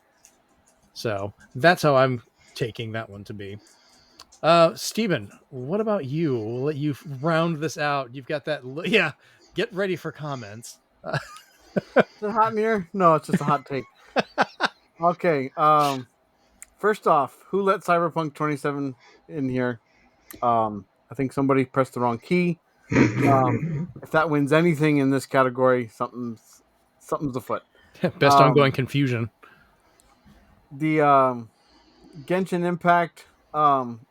Okay, full screen mobile game. That's fine, but I don't feel like it's gonna have the ongoing content other than here's another character. Final Fantasy 14 and Apex Legends should be disqualified from this category, as it is literally their business plan to have expansions and seasons. And I would have been very confused about this category had I not heard the news today about Fortnite. Because Final Fantasy 14 has expansions, so of course it's ongoing. Otherwise it dies. Otherwise it gets boring. Otherwise it gets stale. Apex Legends has to have seasons where they're introducing a new character, and just a character that has like a whole new move set. And if they don't, they have to give us a new map. It's literally the Call of Duty formula, but somehow Cyberpunk snuck in and Call of Duty got kicked out. But with today's news, I can finally understand that both I want and both will win will be Fortnite. Mainly because not only does it have a creator mode, so you can kind of make whatever game you want now in terms of ongoing, which is why Minecraft should be here. But now we're going to get a Rock Band mode. We're going to get a racing mode. We're getting a Lego version, and we could talk about the Smash character type additions they keep getting. But like you said, in terms of ongoing, they've had everything from concerts. They've had debates. They've had the presidential elections where the nominees speak in game. I was like, okay, so that's gotten weird. Yeah. So on all of that together, it's solely Fortnite's the win. All right. So we'll go to our next one here, and this is one that I think I'm interested to talk about. It's innovation and accessibility. So the 6 that they have listed here, we have Diablo 4, Forza Motorsport, Hi-Fi Rush, Marvel's Spider-Man 2, Mortal Kombat 1, and Street Fighter 6. So I'm going to start off on this one, just because I kind of have, I think Rachel, you'd said it even before too. I have a little bit more experience in this, just given what my daughter plays and her fellow students and things like that, like seeing part of this group and our own personal experiences with it. Both the 2 that I think really matter in regards to this will be Street Fighter 6 and Marvel's Spider-Man 2. Hi-Fi Rush has some great options for accessibility in regards to visual style for people of, being able to see the rhythm as you're playing, or, colorblind mode, stuff like that, changing the timing. Forza's got stuff where they work with sound while you're driving and so forth. I'm not as familiar with the Diablo 4 stuff, so I cannot speak to those.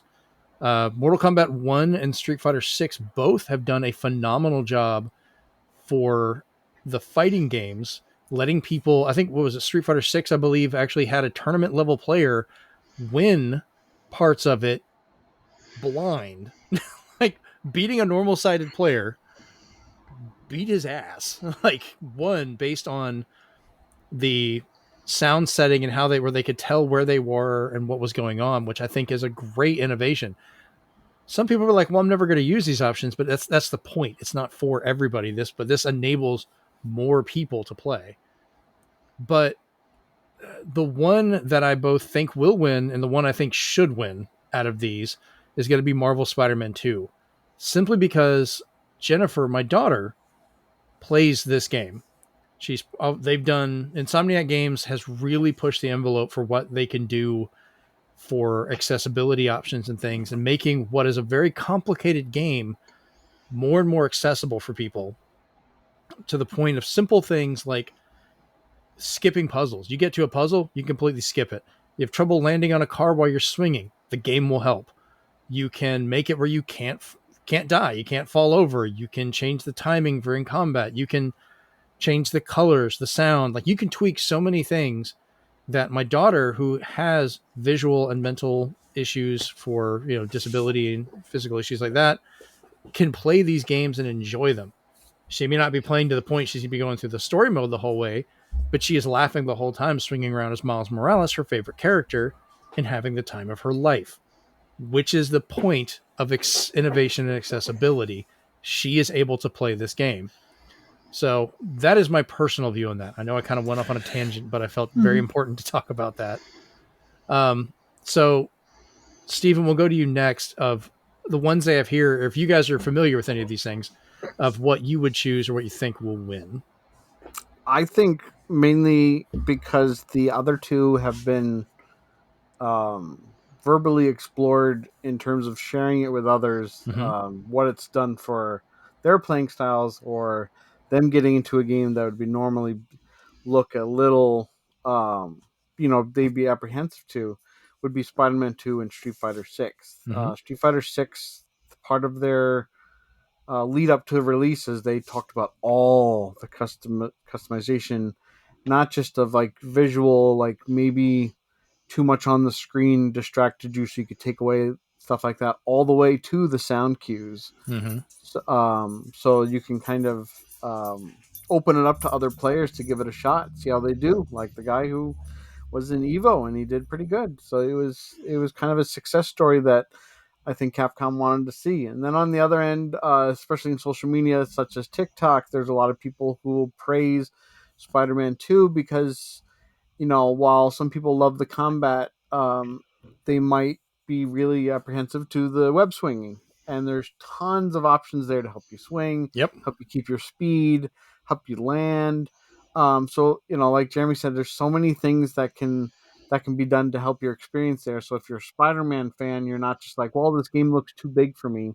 It's just like, no, you can actually compartmentalize it to where you need it to be.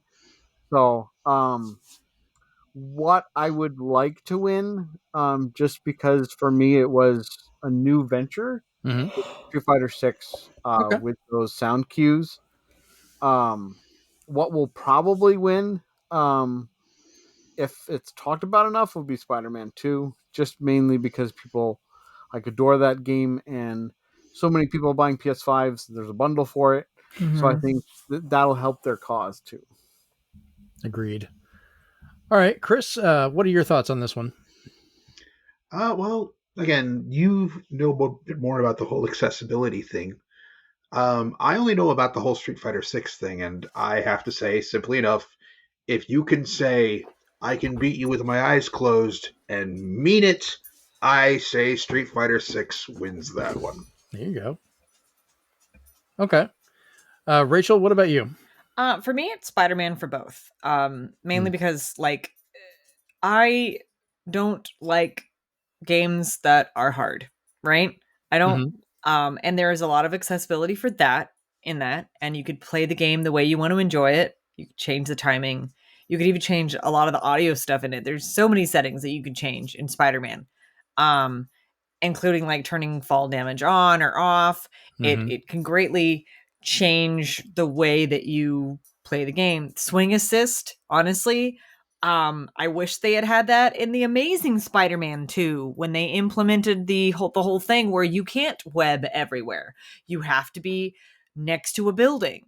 They didn't have that in in that one. So because it was by a different publisher, a whole different team, completely different game.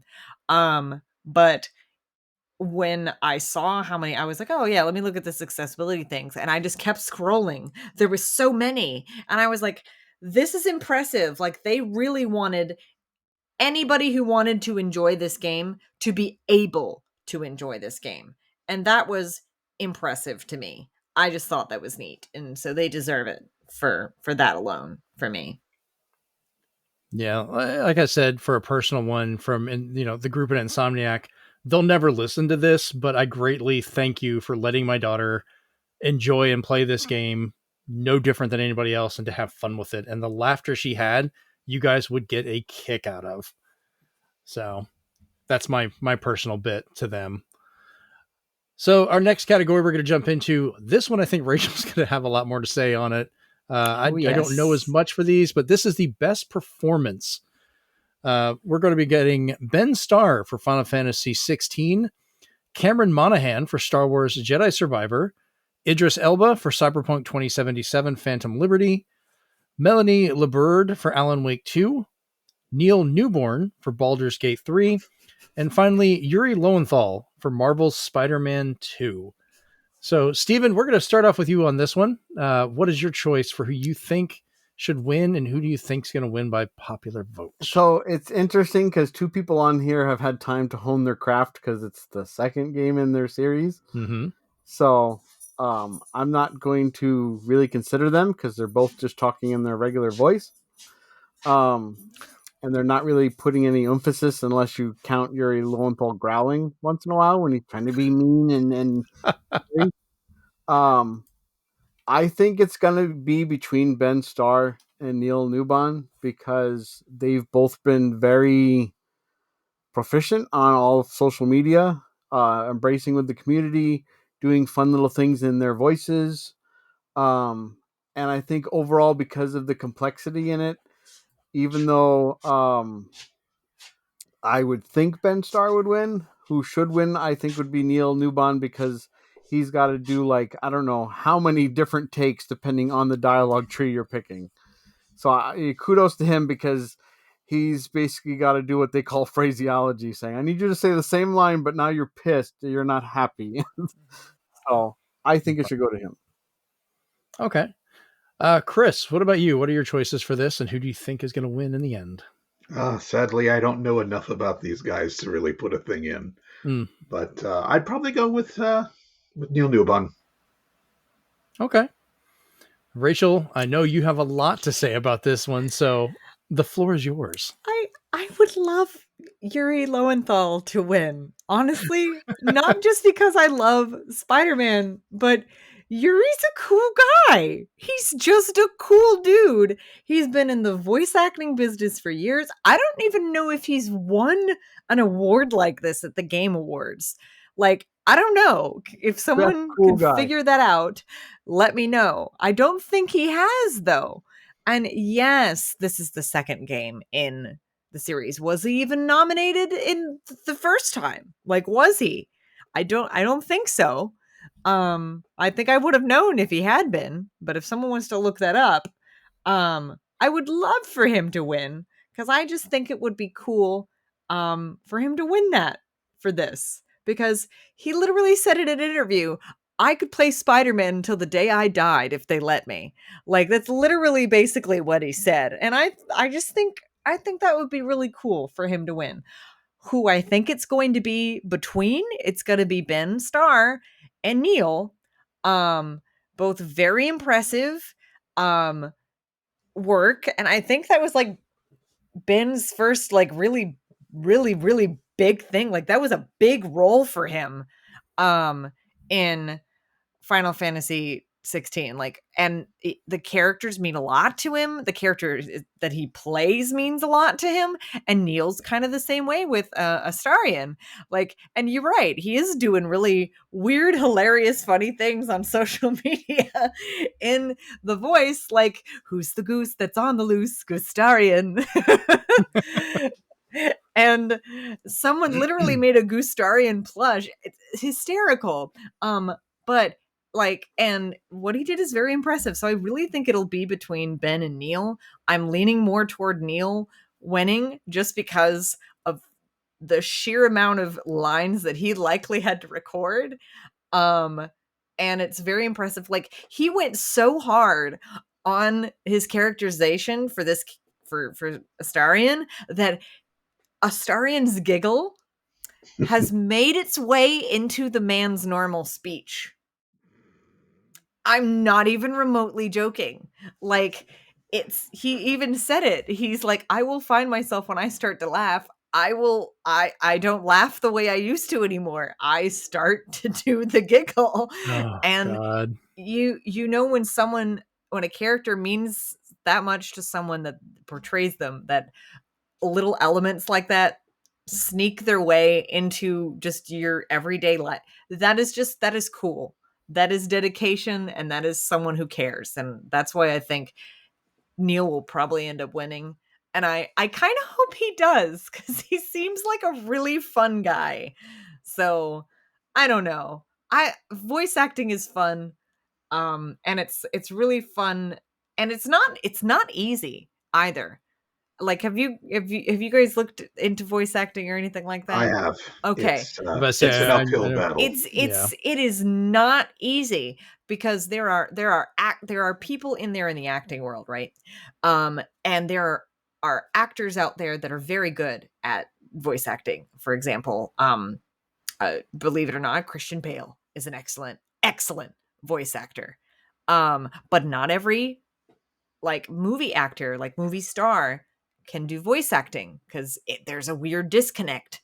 It's a different set of skills. It's a different set of skills.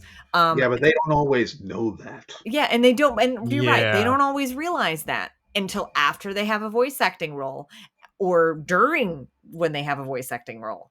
A good example too of a person who is an actual on-screen actor who is a pretty good voice actor is Cameron Monaghan. Like, he's doing the thing. He's doing exactly what he's supposed to be doing, and he's doing it well. But the other two, I don't know who Melanie LeBird is. I'm sorry. I know who Idris Elba is. But I don't know. He's Knuckles. Yeah, he's Knuckles. Yeah. There you go. He's gotten pretty good with a lot of the voice acting stuff as well. He has. That's another actor that is doing very well with the voice acting. And I think it's a really good thing to look into as well for actors, especially with, strikes being a thing. There are, in some way, shape, or form, you can kind of continue to do voice acting stuff, because there is protections about that. That was an interesting thing to read about. But yeah, I think it's going to be between Ben Starr and Neil Newbin, honestly. I do have an answer to your question, by the way. Yes. 2018 Spider-Man had many nominations. Yuri lost out to Roger Clark as Arthur Morgan from Red Dead Redemption 2. Okay, valid. I can, yeah. Mm-hmm. And Spider-Man took home 0 awards back in 2018. Okay. So let's give Yuri his award. Please. All right, so I will round this one out and kind of go with mine. Now, I'm not as familiar with Melanie LeBird, because I haven't played much of Alan Wake 2. I've heard some of her stuff with that. Ben Starr did a great job as Clive. So good. But I kind of would have rather have seen Ralph Ineson there, because I know he wasn't alive as long, or in the game as long, but sorry. Sid. We're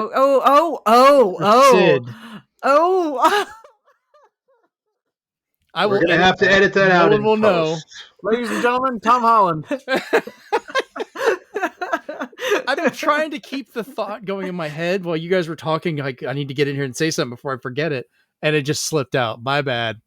I think everybody knows by this point. It's been out for almost a year. I didn't say a when or a how for anything. And I had already. I'm already well past that point. But he. Listen. I'm gonna say that's not okay.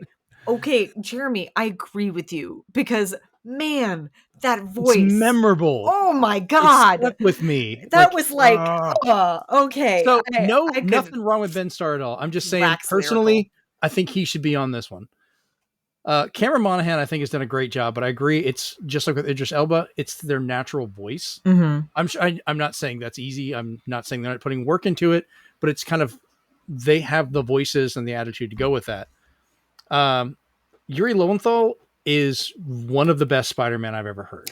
Yes. As my personal one, he is who I would like to see win. I agree with that wholeheartedly. Mm-hmm. He is Peter Parker to me for a lot of that. He's Peter Parker for a lot for Jennifer when she plays it, because she's a huge Spider-Man fan now. But damn it, Neil's going to probably end up winning this because Hysteria is absolutely great. And so many people also agree with that. But you were talking about he had to do so many of the lines over and over again for the game. Not to the same extent, but Yuri also had to go back and do every line that you could do while communicating in both a breath exercising voice while you're swinging and just while a normal voice while you're standing, and have it go back and forth, but naturally between those two. If you're just jumping and swinging around the city, talking to, like, say, Mary Jane, and you just stop, he'll start talking normally if you just take off in the middle of it. And they had to make all of those sound consistent and blend together, which that had to take a lot of takes. Oh, 100%. So yeah, probably not as many as Neil had to do, because that game is almost, I know I'm being exorbitant, but infinitely possible for what you can do in there. Feels like it. So that is my choice for those. All right. So this one I wanted to touch on because there's a few interesting ones we'll go into really quick. Best audio design. Because I think sound is a really big part of a lot of these games. And I kind of do like the categories they have here for this one. This is probably the tightest all around, I feel, that we've run into so far for everyone involved. We have Alan Wake 2, Dead Space, this would be the remake, Hi-Fi Rush, Marvel's Spider-Man 2, and Resident Evil 4. So, Chris, we'll start with you this time.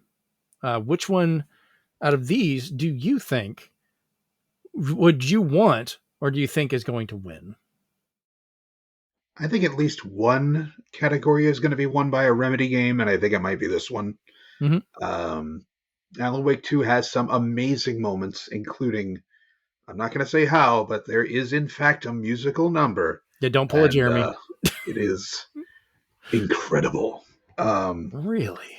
But Spider-Man 2 has its moments too. And Hi-Fi Rush, I mean, that's the whole point. And a lot of people have praised Dead Space and its atmosphere. And of course, Resident Evil 4, it's just the audio design. You have to have good audio design in a horror movie. That's just necessary. I would probably say it's either going to be Alan Wake 2 or Resident Evil 4 for this one. But again, close call. All right. Rachel, what about you? Which one would you pick, and which one do you think is going to win for best audio design? I mean, Chris was right to his point with Hi-Fi Rush. The whole point of it was the audio. That was the whole point. So if that doesn't win, I'll be surprised. But, spatial audio is another thing where it's, kind of aware of where things are coming from. And that is a lot in Spider-Man. Like, I was noticing it when I was playing it the other day, and I had my headphones in, and it when you go and try to find the spider bots, they only ping, the sound pings when you get close to it, and you can tell when you're going farther away and all that kind of stuff. And I just think that was neat. I'm sorry, I'm biased. I love Spider-Man. So nothing wrong with that. It's your vote, your choice. I don't know what I would think is going to win. I don't know. I really don't, because I didn't play Alan Wake 2, nor did I play Dead Space, nor did I play Hi-Fi Rush, but I know about it. I watched a little bit of people playing through Resident Evil, but I guess in horror games, sound design is very important because that's part of the scariness. So I'm not the person to ask with this category. Okay. We all have our specialties. Yes. So for me, sound design is a very important part. That is something like I've built a good chunk of my game room around just the effect of sound, be it particular headphones I will wear for certain games, be it the surround sound that's built in, every little detail I can get in there. Sound is a huge thing for me. And Spider-Man has absolutely fantastic sound, but I think in this category, it's going to come down between Dead Space and Hi-Fi Rush. Hi-Fi Rush, I agree, by its core, I think will be the one that will win just because it's based around the music, the timing, everything is so integrated and required for that sound that it's kind of inherently there, you know? Um, it's to the point, it's like trying to play Rock Band without music. It just doesn't work. You have to have that. But Dead Space was one of the games that while I was playing this, you would hear as I'm walking around, you'd hear creatures skittering about, water dripping, metal falling, you know, the sounds of the ship creaking in the engine and all of your weapons, your suit moving, just such little details, even above and beyond what the original was. Like this was a remake, but it was truly redone in a fantastic way to bring it to modern times. And audibly is one of my favorite games. So I personally would go with Dead Space without a doubt, even over a game made specifically to be music that I loved. It has to be Dead Space for me. Steven, what about you? So when I look at this, I'm gonna go off of probably more popularity. Okay. So because of this, I'm automatically gonna disqualify Hi-Fi Rush. I'm sorry. It was a unique concept, but I don't think it's something enough to take home the votes. For me, I think while Dead Space is nice at its atmospheric sound, I think Alan Wake and Resident Evil 4 bringing the immersiveness to another level because they have the benefit of weather on their side. So in order to have like everything from rain to wind to creaking of trees is a bigger effect than even like the silent spaceship of Dead Space. So I because it's more about a writer and it's supposed to be that kind of like immersiveness. Mm-hmm. I think Alan Wake 2 is going to win. I would like Alan Wake 2 to win. I have a vendetta against Spider-Man the series because I absolutely hated that the audio design would play that same superhero theme every time I started swinging, and I wanted to turn that off. And Oh. for accessibility, please turn that off. I don't need to hear the most heroic theme when I'm jumping off of like a car roof. It's like, come on. So, for just immersiveness alone, I'm putting it solely on Alan Wake 2. Okay. I think the only counter argument I'd make in regards to Dead Space, we talk about the environmental stuff, is also the touches of when you would go into a pure vacuum, the way they handled sound, both the lack of as well as the muffled impact against your suit or things that you came in contact with for how that sound would transfer through physical bodies was really well done. I get what you're talking about with the weather, but that's kind of one of the Yeah, things that and I really. agree, but I feel it's also a Oh yeah. rehash. It's also a rehash. Like they're not doing anything brand new Well, they that didn't we've do stuff already like that in gotten the original one, but that we've yeah. already gotten in 3 other Dead Spaces already. So True. All right. So speaking of music, we'll do best score and music, which this one surprisingly doesn't have Spider-Man. I guess to Steven's chagrin. No, I'm. no. So we have Alan Wake 2, composer Petri Alanko. I apologize if I mess up some of these names; they are complicated. Baldur's Gate 3, the composer is Borislav Slavov. Borislav, yes. Thank you. Final Fantasy 16, composer Masayoshi Soken. Mm-hmm. Oh, cool. I said it right. Hi-Fi Rush, audio director Suichi Kabori. I'm guessing here. And then The Legend of Zelda, Tears of the Kingdom. This was just composed by Nintendo's sound team. I guess. Well, it's kind of interesting they didn't give it to a particular composer, like actual for that. So, all right. Stephen, we'll start with you on this one. Hats off to all these composers that are announced by name. Yes. Unfortunately, it's going to be given to a team of people called the Nintendo Sound Team. It would be a nice like cherry on top if Hi-Fi Rush could get it because of the complexity of how he had to score this whole game. Because then somebody had to program everything moving with your score. Mm-hmm.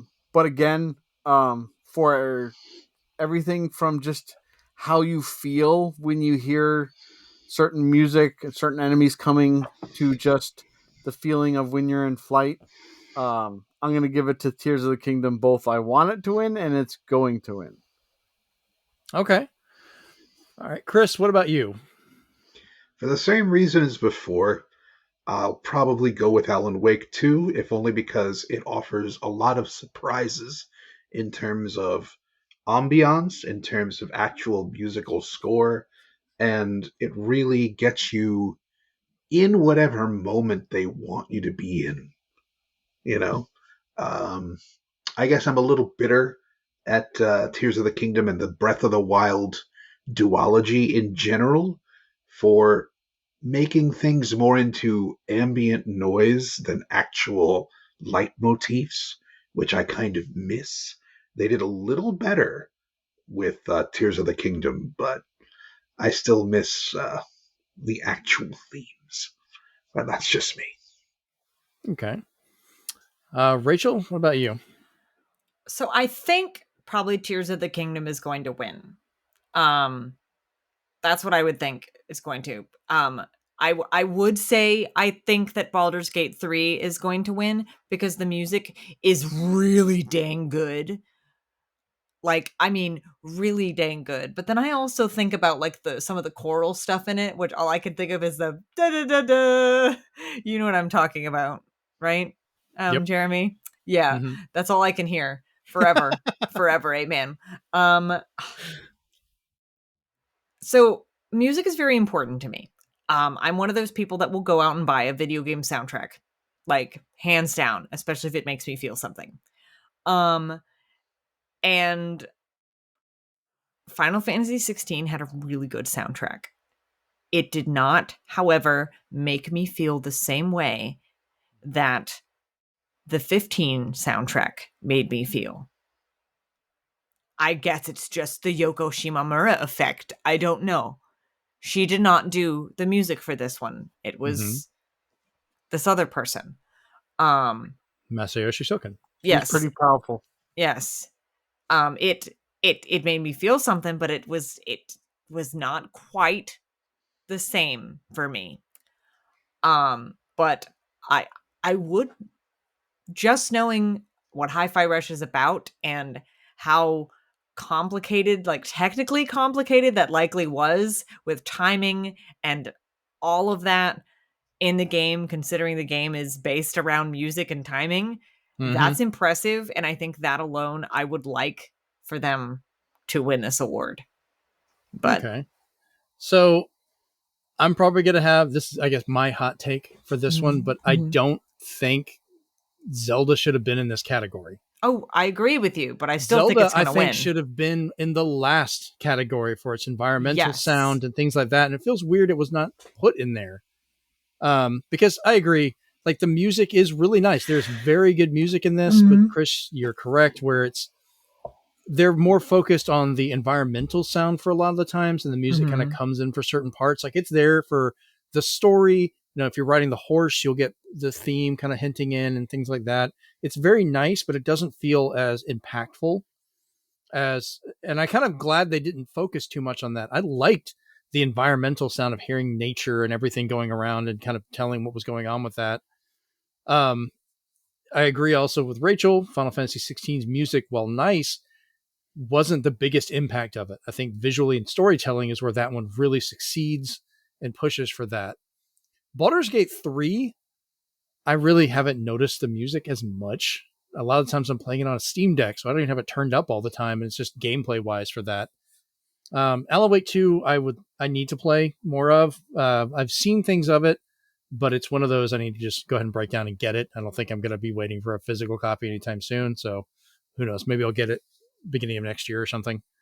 But both the one that I would choose as well as the one I think should win is Hi-Fi Rush for a couple of different things. You guys have talked about the complexity of making this music match up with the rhythm of everything going on, but also you have to think of the technical side of not only do like boss fights and other large events have music that they brought in from different bands, but then they also had to go in and make those songs where if your fight with that boss or particular event goes long or repeats, to loop in without sounding awkward, to actually kind of go back and forth.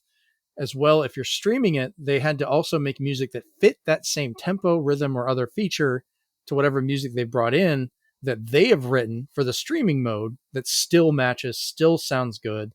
I played through the entire game again just in that mode to enjoy their music and still had a lot of the excitement and feeling of that as it went in thematically. That's a lot of work and a lot of complicated stuff that I really think deserves to win an award. So that's my explanation of this one. All right, so we're getting into the last four here. So we're going to be touching next on best art direction. This is the hardest one. Oh, okay. I haven't looked at the people yet. I'm not looking at any of the ones that are in it till I actually pull it up. So best art direction. This is going to be some arguments. We have Alan Wake 2, Hi-Fi Rush, Lies of P, Super Mario Brothers Wonder, and The Legend of Zelda Tears of the Kingdom. So, Rachel, I think it's your turn this time to start us off. So, which one would you like to see win, and which one do you think is going to? You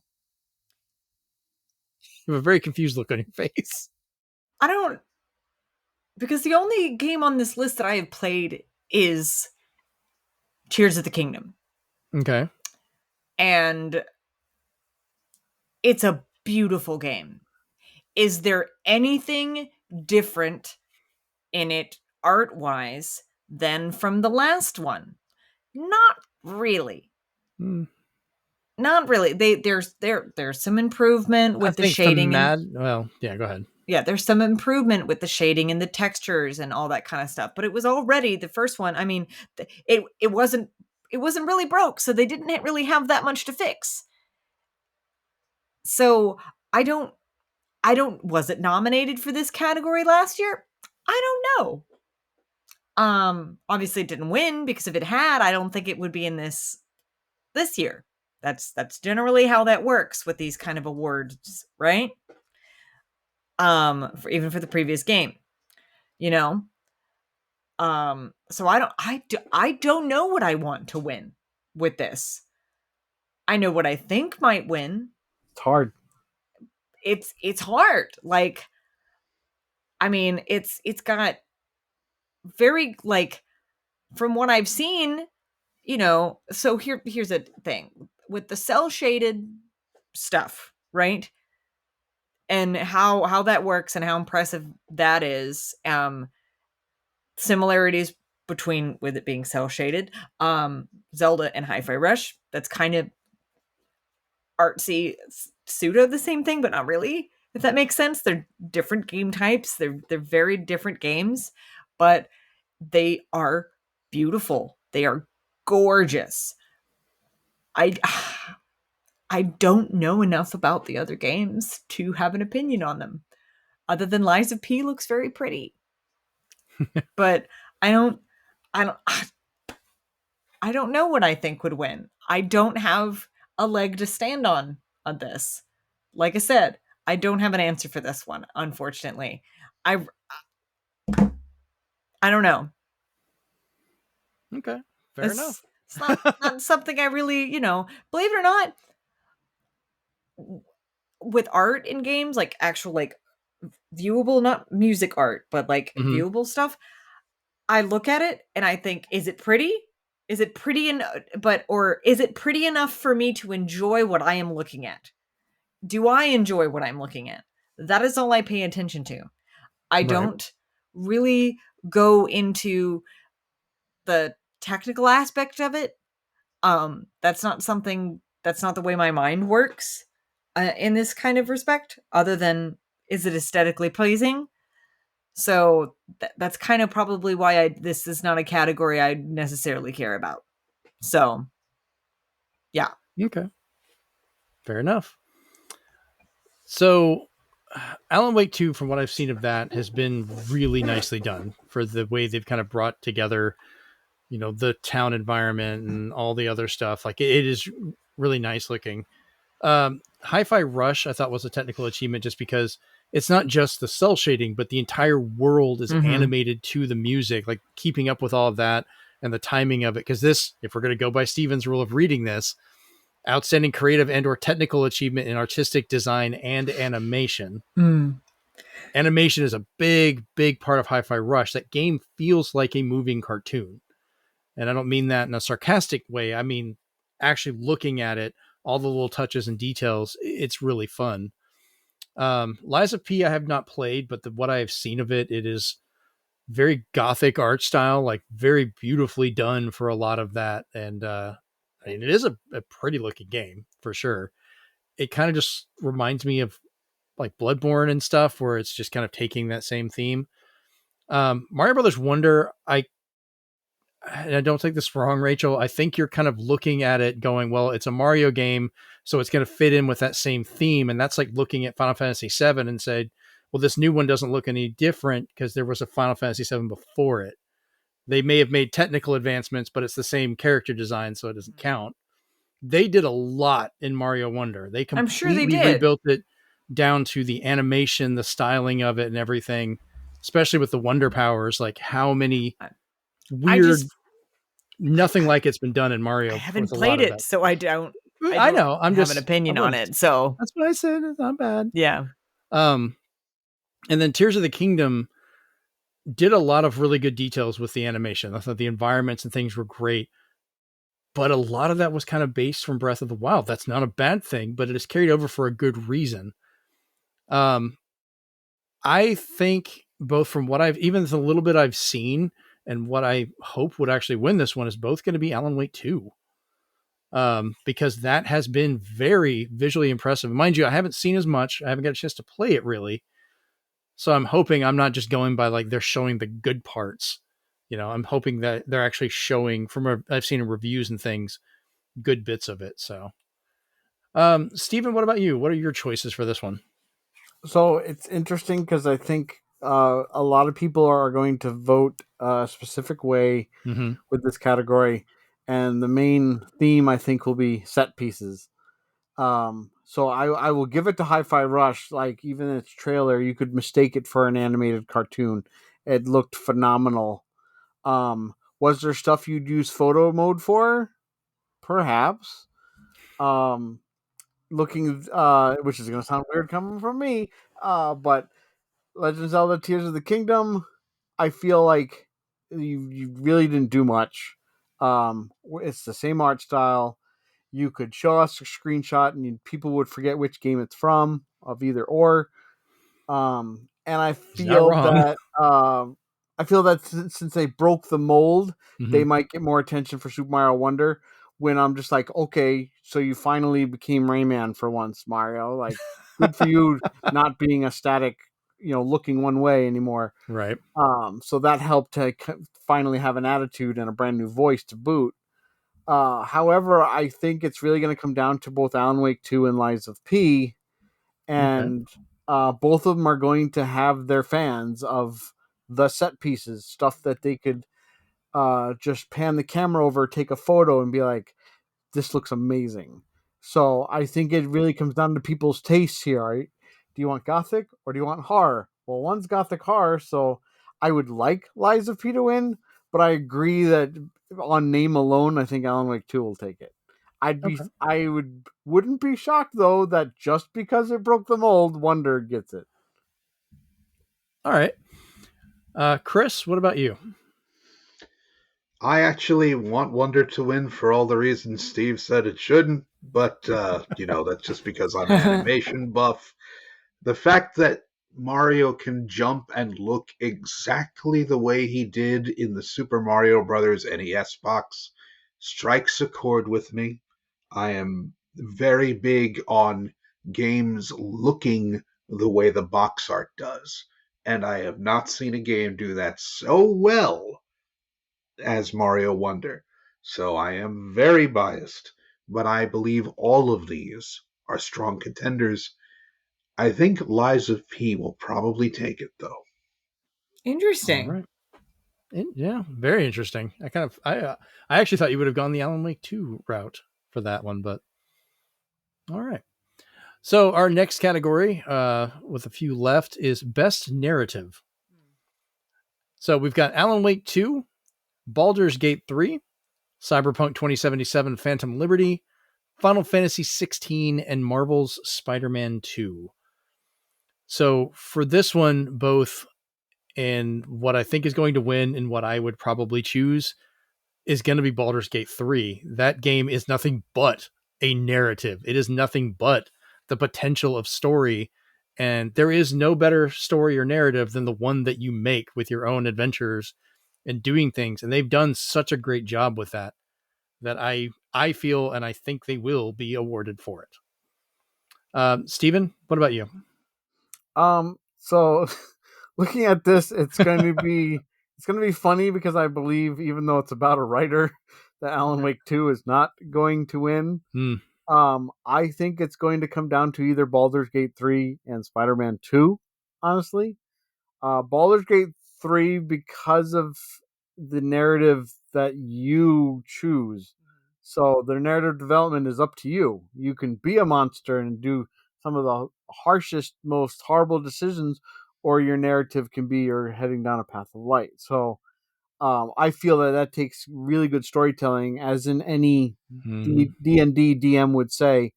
The best DMs are really good at storytelling. However, there is this little thing peeking out called Spider-Man 2 NPCs, where there are missions that make you cry, and there are conversations between two random NPCs that have nothing to do with anything. So that weird. You stand there and you listen to their whole story. I don't know about you, but that's some powerful narrative. Yep. If you're like, I want to know what happens to Sally next because she's talking about her husband, and you're just like, just listening in. So I've yet to find any of those. That's what's weird. I would like Spider-Man 2 to win because of to have even just a side mission just break you. Oh, I know. Amazing. I know exactly what side mission you're talking about. So do I. If like I had to sit there for 5 minutes after I finished that mission, and I was sitting here going, why? As I was playing this, I said, why is he making me do this? And then as I kept going, I was like, oh God, oh God, oh God. And it was just, oh man. So, yeah, I'd like Spider-Man 2 to win, but I think because of the scope of it, Baldur's Gate 3 will take it. Okay. Chris, what about you? I'm upset that WarioWare Move It isn't on here because that was my favorite narrative. Wario getting 50 garlic burgers and winning a trip for his friends that he did not want to hang around. That was my favorite narrative, and I stick to it. But I guess Baldur's Gate 3 will be enough. Just because if you want, you can say, screw everyone. I want to be an evil squid. And you know what? I respect that. Evil squids for life. Rachel, what about you? I already know Baldur's Gate 3 is going to win this.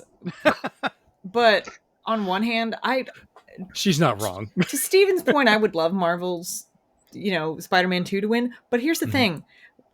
Out of all of these, I haven't finished Spidey 2. I'm almost done with 16. But the one that has affected me most was 16. I just, during the demo, I sat there doing this. What? Wait, what? And every 5 minutes, my jaw was on the floor. Like, I have not reacted to a game like that since 15. And oh, wow. Yeah. Even, I knew what was going to happen in Remake, for the most part, other than the stuff I didn't, which was jaw-dropping. But I wasn't like on the edge of my seat the entire time.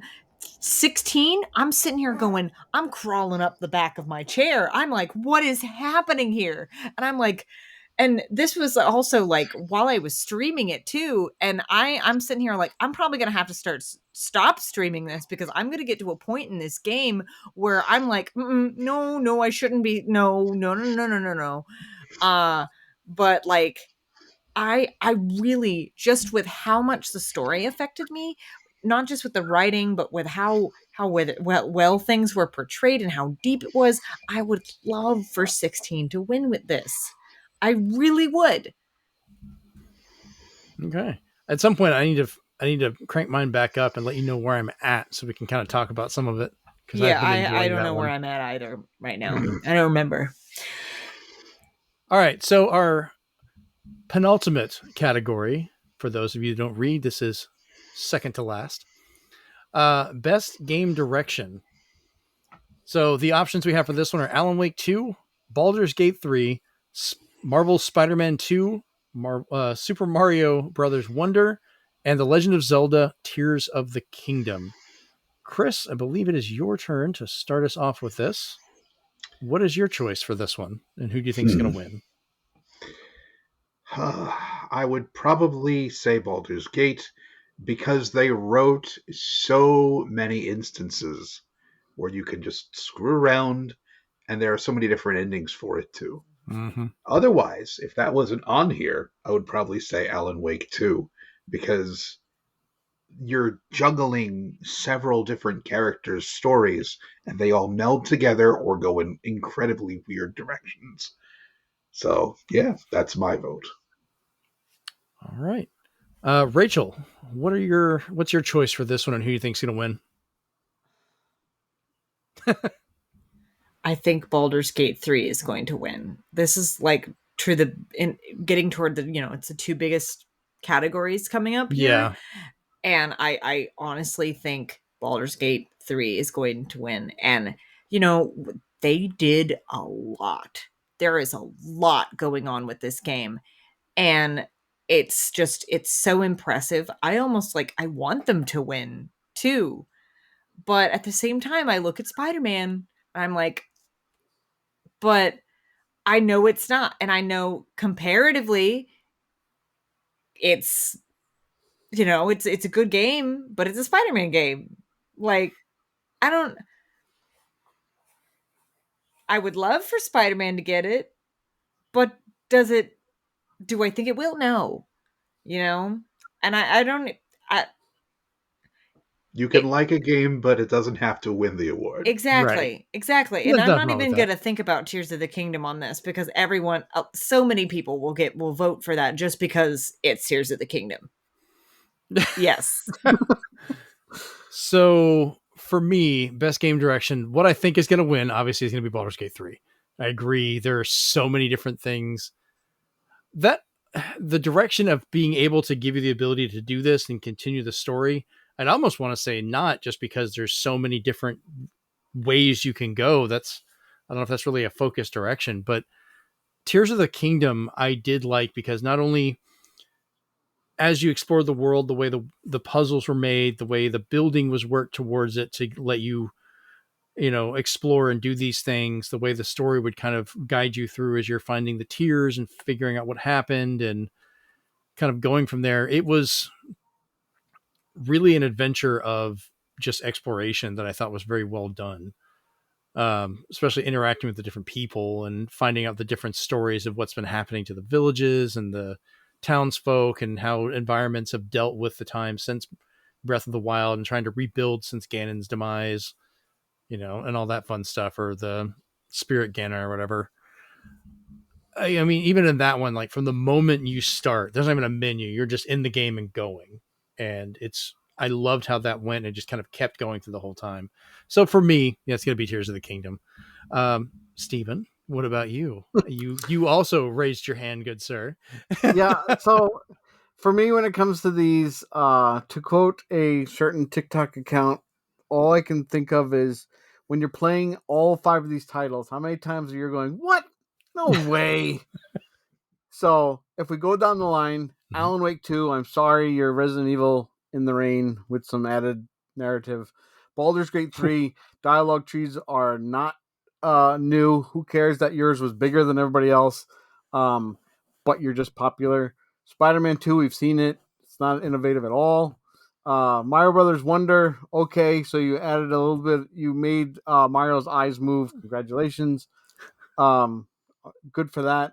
However, what I just said with that quote happens so many times in Tears of the Kingdom.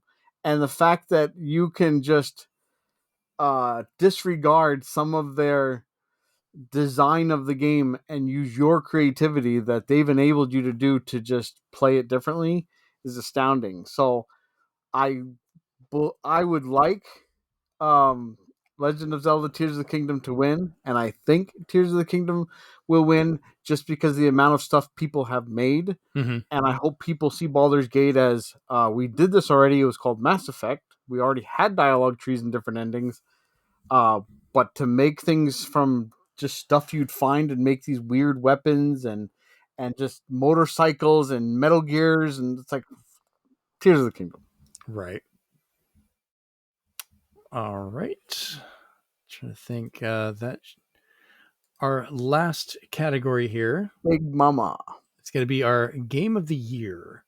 Now, we'll have our decisions here, but we're going to have an episode for our choices where we'll kind of dig more into what our game of the years personally are going to be later in December for the Zenspath Entertainment Network podcast. But the choices that we have to choose from here that they have: Alan Wake 2, Baldur's Gate 3, Marvel's Spider-Man 2, Resident Evil 4, Super Mario Bros. Wonder, and The Legend of Zelda Tears of the Kingdom. So, who wants to start this one off? I say we do Rachel. You're first. See, my games of the year, my personal ones, aren't even on here. And also, like, Final Fantasy 16 is not even on here. It was in almost every other category, but not this one. I'll leak it ahead of time. I think 16 deserves to be there over Mario Wonder. I agree with you, honestly. And it's not, and that would have been what I would have wanted to win had it been there.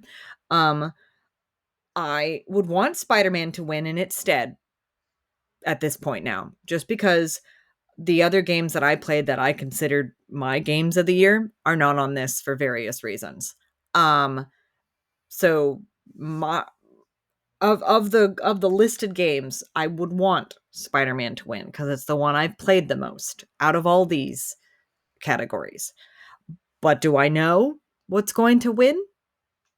It's gonna be a close call. It's gonna be either Tears of the Kingdom or it's gonna be Baldur's Gate 3. I just keep picturing that image from that other award show where he's carrying all the awards for Baldur's Gate 3. Okay? I'm just calling it like it is. Right. And that's where I'm at. So for me, I've already said, Mario Wonder, I think should have been Final Fantasy 16. That still wouldn't have been one of my winners, but I think it deserved a spot on this list for a nomination. Oh, for sure. 100%. Wonder's great. 16, though, I think was a bigger title. Wonder was absolutely. A good return to its form. I'm actually curious as to why it wasn't here. I really don't know. I don't know. I don't understand why it's not. So. I don't either. Probably has to sell well first. Ooh.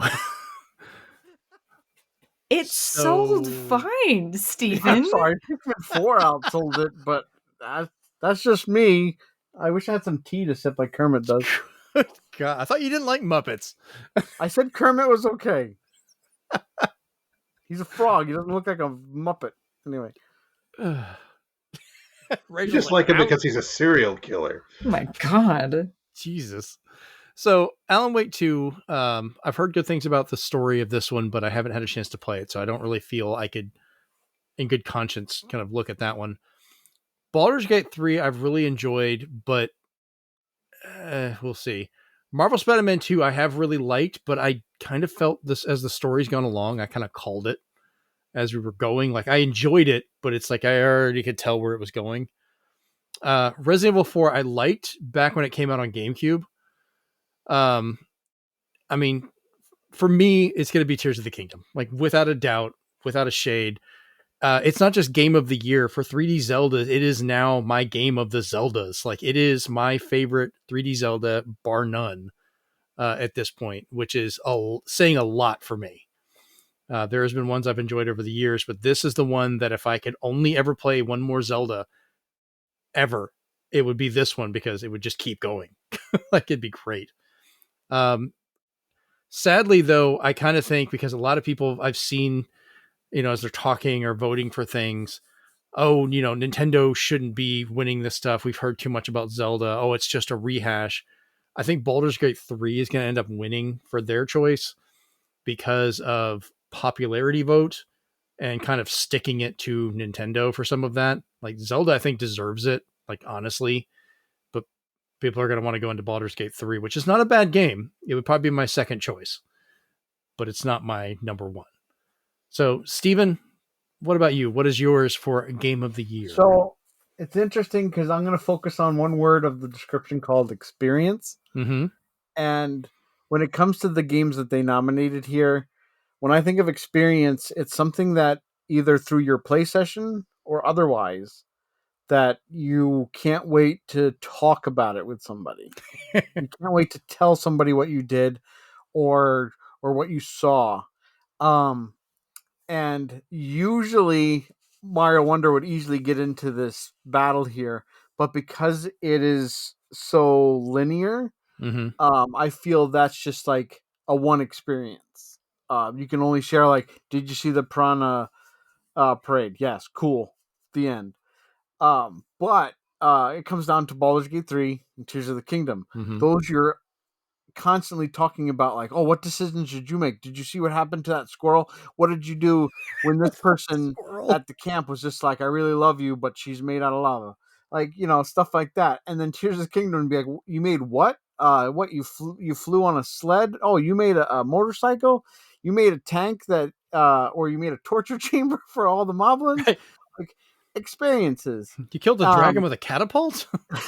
If we went strictly on that type of creativity experiences, I would say Tears of the Kingdom. And while it would be nice for that to overcome the big shiny new toy Baldur's Gate 3, I think Baldur's Gate 3 will take it. Sheerly because they put so much work into the type of choices you can make that no other game has decided to do, where you can, and this is not a spoiler anybody, but there are dialogue trees where you can just say that person can die or I want to make love to that person. It's why it's getting censored in Japan. So I feel Baldur's Gate, because it's trying to break the mold, is going to take it. All right. Chris, you want to bring us home on this one of what your choices are for our final category? Screw you guys. Mario Wonder. I want it to win. I don't I care know, what any you of love you that say. game. You love It's that Super game. Mario Brothers 1 all over again. And Super Mario Brothers 1 nice. is the first game I ever played. It felt like playing that again. That's valid. And that is the experience I want new gamers and old gamers to have. Nice and simple, just fun from start to finish. Cannot argue with that. Nice. All right, so this has been our extra quarter for the 2023 nominees for the Game of the Year, the Game Awards show. It was supposed to be kind of a quick run through, and here we are at 2.5 hours because we just love talking to each other, which is fine. It's great. So I'm going to go through this week after we post this show, and I'm going to tally up everybody's choices. Here's the kicker. Between the three of you, whoever gets the most right will be getting a $50 gift card to the system of their choice. Surprise. Merry Christmas to us. Oh, this isn't even Christmas. This is just my gift to y'all to see who got the most right. So we'll have to go through and make some possible definitive decisions where people were jumping around. I'm probably going to go by what your first choice or if you made a definitive, but we'll see. And then if I didn't make a choice, you have to make me choose. Oh boy. Rachel's like, wait, I need to get in on this. She voted for no. We'll figure it out. We'll figure, if it's not a $50 gift card, we'll figure out something fun for that one. But I wanted to have a little excitement in this, and of course, I guess I could be in the running to see, but it kind of makes no sense because it's like, oh, I won. I got $50. Good job for me. Right back into the wallet it goes. I'll make myself a little paper crown. Gloat over everybody. So before we go, we will all, as usual, let you know where we can find you on the internet. And because this has gone long, we'll go ahead and get it out of the way. Chris, where can we find you on the internet? Here, I am the I in the internet. Nice. Steven, where can we find you on the internet? I have to find my page. Give me a second. You don't know your stuff? I don't have my page. That's a good point. I should do that too. I'll just bring up the old notes from last time. Please hold. While he's doing the notes, I just want to add one quick Rachel, final thought. Where can we find you on the internet while he looks? You can find me at Instagram under Outrageous, Threads under Outrageous. There's an underscore and a bunch of those. And same thing on Twitter for now. Threads, yep, all of them Outrageous with an underscore between the out and the rageous, except for Twitch. Twitch does not have an underscore. Okay. And I think Blue Sky. Yeah. That's where you can find me. I don't know. I'm tired now. Well, we'll have one extra thing after this, but then we'll be done. Steven, where can we find you on the internet? Have you found your stuff? Yes. You can hear all our discourse on Discord. You can find me at N1 Nintendo with period on the end. That's what they had for me. You can find me where all of Hi-Fi Rush's awards will exist over at Hive at Swantendo. You can find me where Lies of P will have their awards, and that'll be at Blue Sky at n1nintendo.bsky.social.com, or the Baldur's Gate 3 mess of decisions you can make over on X at loading_time. I think the mess of decisions you can make is actually better served on TikTok, because that's where all the Baldur's Gate 3 content currently is. So yeah, just so you know. So I've been your host, Jeremy Powers. You can find me over at Blue Sky at Zenspath.com, Instagram and Threads at ZenspathCom, Twitter, Hive, and Discord is at Zenspath. And then finally, the last thing, we kind of jumped around on this one a little bit, and I just saw your note. Sorry about that, Steven. Did we want to have a round of quick final thoughts about the Game Awards? Any issues or things going on beforehand? Steven, what do you got on that one? I just wanted to add that I am surprised in the age of review bombing, Rotten Tomatoes, and stuff like Met Stadium, people hijacking the vote and making Rick Astley win the theme, or having Bodie McBoatface be the official name of a ship. Mm-hmm. I would be surprised if somebody decides to group together and try to vote something they feel strongly for. Right. And if it doesn't win, are we just looking at an Oscar situation where this is just supposed to spur discussion, but the winners have been chosen long or before? I think a lot of this is usually they have their panel that votes on it to make their choices, and then they'll have what the people voted for, and that might be where they mess with it. But I want to know, they've talked about this with security and stuff. Are we going to see anybody try and rush the stage again? That seems to be an ongoing thing that's happened in multiple countries now with these awards running up specifically on Keighley. Do we think we're going to have someone this time, or do you think they're going to get their shit together with security? If somebody who's not a presenter and is not part of the game industry rushes the stage. Okay. Chris, do you have any final thoughts? It's a farce, but I'll watch it anyway. All right. And Rachel, any final thoughts on this one? Much like the Super Bowl, I will watch it for the possibility of trailers. Okay. Yeah. But no. I will watch it for the announcements, but mostly I watch it for, like, you know, if there's anything going to be announced other than, you know, the who won what. And Flute Guy. And Fruit Guy. And Flute Guy. Yeah, Flute Guy. Flute Guy is amazing. Yeah. But I just, I didn't have an opportunity to really click through the Game Awards website, and I had some just now, and I think the page about the board is very interesting, but we can talk about that later. So, of who all's on the board, but yeah, that'll probably be something to bring up next time for how it voted out. All right, well, this has been the Extra Quarter episode 26A, I guess, because we are going to have a B part to this afterwards to discuss the winners, how we felt it went, and some of the things that we saw unveiled. So until then, see you next time. Peace.